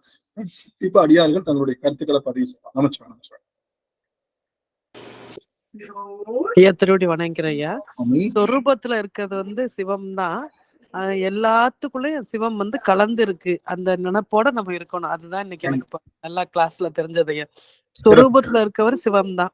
அவர் நேரம் இறங்கி வர முடியாதுங்கிறதுனால நம்மளுக்கு 5 பொருள்ல நம்ம போய் வேண்டுதல் எதுவும் பண்றதுனால செஞ்சுக்கலாம். ஆனா எல்லா உயிர்களுக்குள்ளயுமே நம்ம சிவத்தை பார்க்கணுங்கிறது தெரிஞ்சுக்கிச்சு. அதுதான் ஞானமே. அதுதான் ஞானம்ன்றது எல்லா உயிர்களிடத்தும். அம்மா அம்மா சொல்லுங்க. பதமுக்தி ஒண்ணு, பதமுக்தி பரமுக்தி. அது நடுவுல நம்ம நிக்கிறத பத்தி தான் கோயில் மூத்த திருப்பதிக்காவும் பாடியிருக்காருன்னு சொன்னீங்க. ஏங்க ஒரு நிமிஷம். அந்த அந்த நடுவுல நம்ம நிக்கிறதுன்றது என்னதுங்க ஐயா? எந்த பதம் அது? எந்த முக்தின்றது? அந்த வார்த்தை மறந்து போச்சு. நான் திரும்ப பார்த்தா சொன்னேன் சாமி. அதை முயற்சி பண்ணி நான் சொல்றேன். அந்த வார்த்தை எனக்கு அந்த நடுவுல நிக்கிற அதுக்கு பேரு அதுதான் அந்த நடு. அதான் பொது அபரமுக்தின்னு சொன்னீங்க ஐயா. அல்ல, அபரமுக்தி பரமுக்திக்கு மேல அபரமுக்தி பரமுக்திக்கு மேல பொதுன்னு சொல்லுவாங்க. பொது, அதுக்கு பேர் பொது. அது அந்த பொதுன்றதும் நம்மளுடைய தில்லை, நம்ம நடராஜ பெருமான் எல்லாமே ஒரு கோட்டில நிற்கும். அந்த வார்த்தை பொதுல நிக்கிறது என்பது என்னன்னா, நம்ம பரமுக்தியும் இல்லாம பதமுக்தியும் இல்லாம நடுவுல நின்றுட்டு இருக்கோம். அது இந்த பக்கம் விழுந்தா கீழே போயிடுவோம், இந்த பக்கம் விழுந்தா மேல போயிடுவோம். அந்த மாதிரி அது பொதுன்னு சொல்லுவோம். அதுக்குன்னு ஒரு டெர்மினாலஜி இருக்கு. அது அடியனுக்கு கொஞ்சம் அதை ரெஃபர் பண்ணியே சொல்றேன் சார். சிவசார். நல்லது நல்லது. வணக்கம் ஐயா. வணக்கம் ஐயா. திருமூலர் ஒரு பாட்டு பாடுறாருல, உள்ளம் பெருங்கோயில் ஊங்குடம்பு ஆலயம் வள்ளல் பிரானருக்கு வாய் கோபுர வாசல் தெள்ள தெளிந்தார்க்கு சிவன் சிவலிங்கம் கள்ள புலனைந்தும் காளா மணி விளக்கு. நெஞ்சமே பெரிய கோயிலாட்டும், உடம்பே இரவின் கோயில் கொண்ட கருவறையாகவும் வாய் கோபுர வாயிலாகவும் சிவனை கொண்டு வழிபாடு செய்து மெய்ப்பொருள் தெரிந்து நமக்கு எப்படி எல்லாம் மணி விளக்கு, நமக்கு நெஞ்சத்துக்கே மணி விளக்கா எல்லாம் கொடுப்பார், அருள் கொடுப்பார். அந்த திருமூலர் படிச்ச பாட்டு சரிதான ஐயா? நான் தப்பு எதுவும் தவறு பண்ணிட்டேனா? இல்ல சரி சிறப்பு. லோகநாயகி அம்மா ரொம்ப அருமை. அந்த புரிதல் வேணும். எல்லா சீவனும் சிவலிங்கம் அப்படின்னு தெரிஞ்சக்கூடிய புரிதல் வேணும் சாமி. அது நமக்கு நல்லது நல்லது நல்லது. ரொம்ப நன்றியா. சரி சார். ராகவன் ஐயா சுவாமி ஐயா வந்திருக்காங்க. சுவாமி வாய்ப்பு இருக்குதுங்களா? சாமி சிவாய நம்ம திருவடி வணக்கம் சாமி. அனைத்து அடியார்களுடைய திருவடிகளை மடியன் மனமொழி மேகலினாலே வழிபாடு செய்து அடியனுக்கு 2 கருத்துக்கள் சொல்லணும் அப்படின்னு சொல்லிட்டு ரொம்ப ஒரு அவா. ஒண்ணு அருட்பத்து எதற்கு நம்ம சிந்திச்சிருக்கோம் அப்படின்னு சொல்லிட்டு குருநாதர் எதற்கு அந்த பதிகத்தை கொடுத்திருக்காரு அப்படின்னு சொல்றப்போ, பெருமானுடைய அருள் நமக்கு கிடைத்ததுல ஒரு சாட்சியாக இந்த ஆன்மா எல்லாம் நின்னு பார்க்கக்கூடியது என்னன்னா நிறைய குதிரை பரியாக்கின விஷயம். அது அவனுடைய அருள் அருள் பெருமான் நமக்காக எப்படி அருள் கொடுப்பான் அப்படிங்கிறதுக்குள்ள ஒரு சாட்சி தான் பெருமான் அந்த பிட்டுக்கு மண் சுமந்து வர்றது, பிட்டுக்கு மண் சுமந்து வரதும் நரியை பரியாக்குவதும் அவனுடைய அருளினுடைய உச்சபட்ச நிலை. தன்னுடைய அடியவருக்காக, இந்த ஆன்மாவுக்காக அவனே அவனுடைய காலார நோகி தலையார மண் சுமந்து கோவால அடி வாங்கி ஒரு அதாவது வந்தி மாணிக்க வாசகருக்காகவும் செய்து மன்னனுக்காகவும் செய்து அந்த விஷயம் அவனுடைய அருளினுடைய முதிர்ச்சி. அது அதாவது முதிர்ச்சிங்கிறத தாண்டி அருளினுடைய உச்சபட்சம். அப்படிப்பட்ட ஒரு நாள் இன்னைக்கு ஆவணி மூல நாள். இன்னைக்கு அந்த நாள்ல அருள் பத்து நமக்கு கிடைத்திருக்கிறது. அது தொடர்ந்த அந்த விஷயத்தை ஆரம்பிச்சிருக்கிறது ரொம்ப உன்னதமா.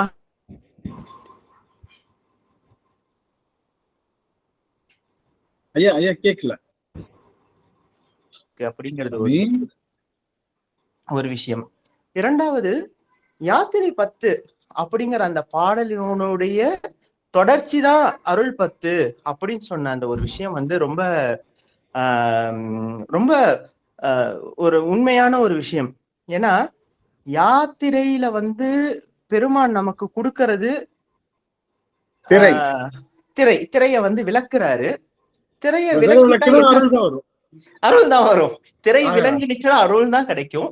அந்த பாடல்ல அவர் சொல்ற வார்த்தை, முதல் வார்த்தையே சொல்லி பாக்குறோம் அப்படின்னா சோதியே சுடரே அப்படின்னு சொல்லிதான் ஆரம்பிப்பாரு இந்த பாடல்.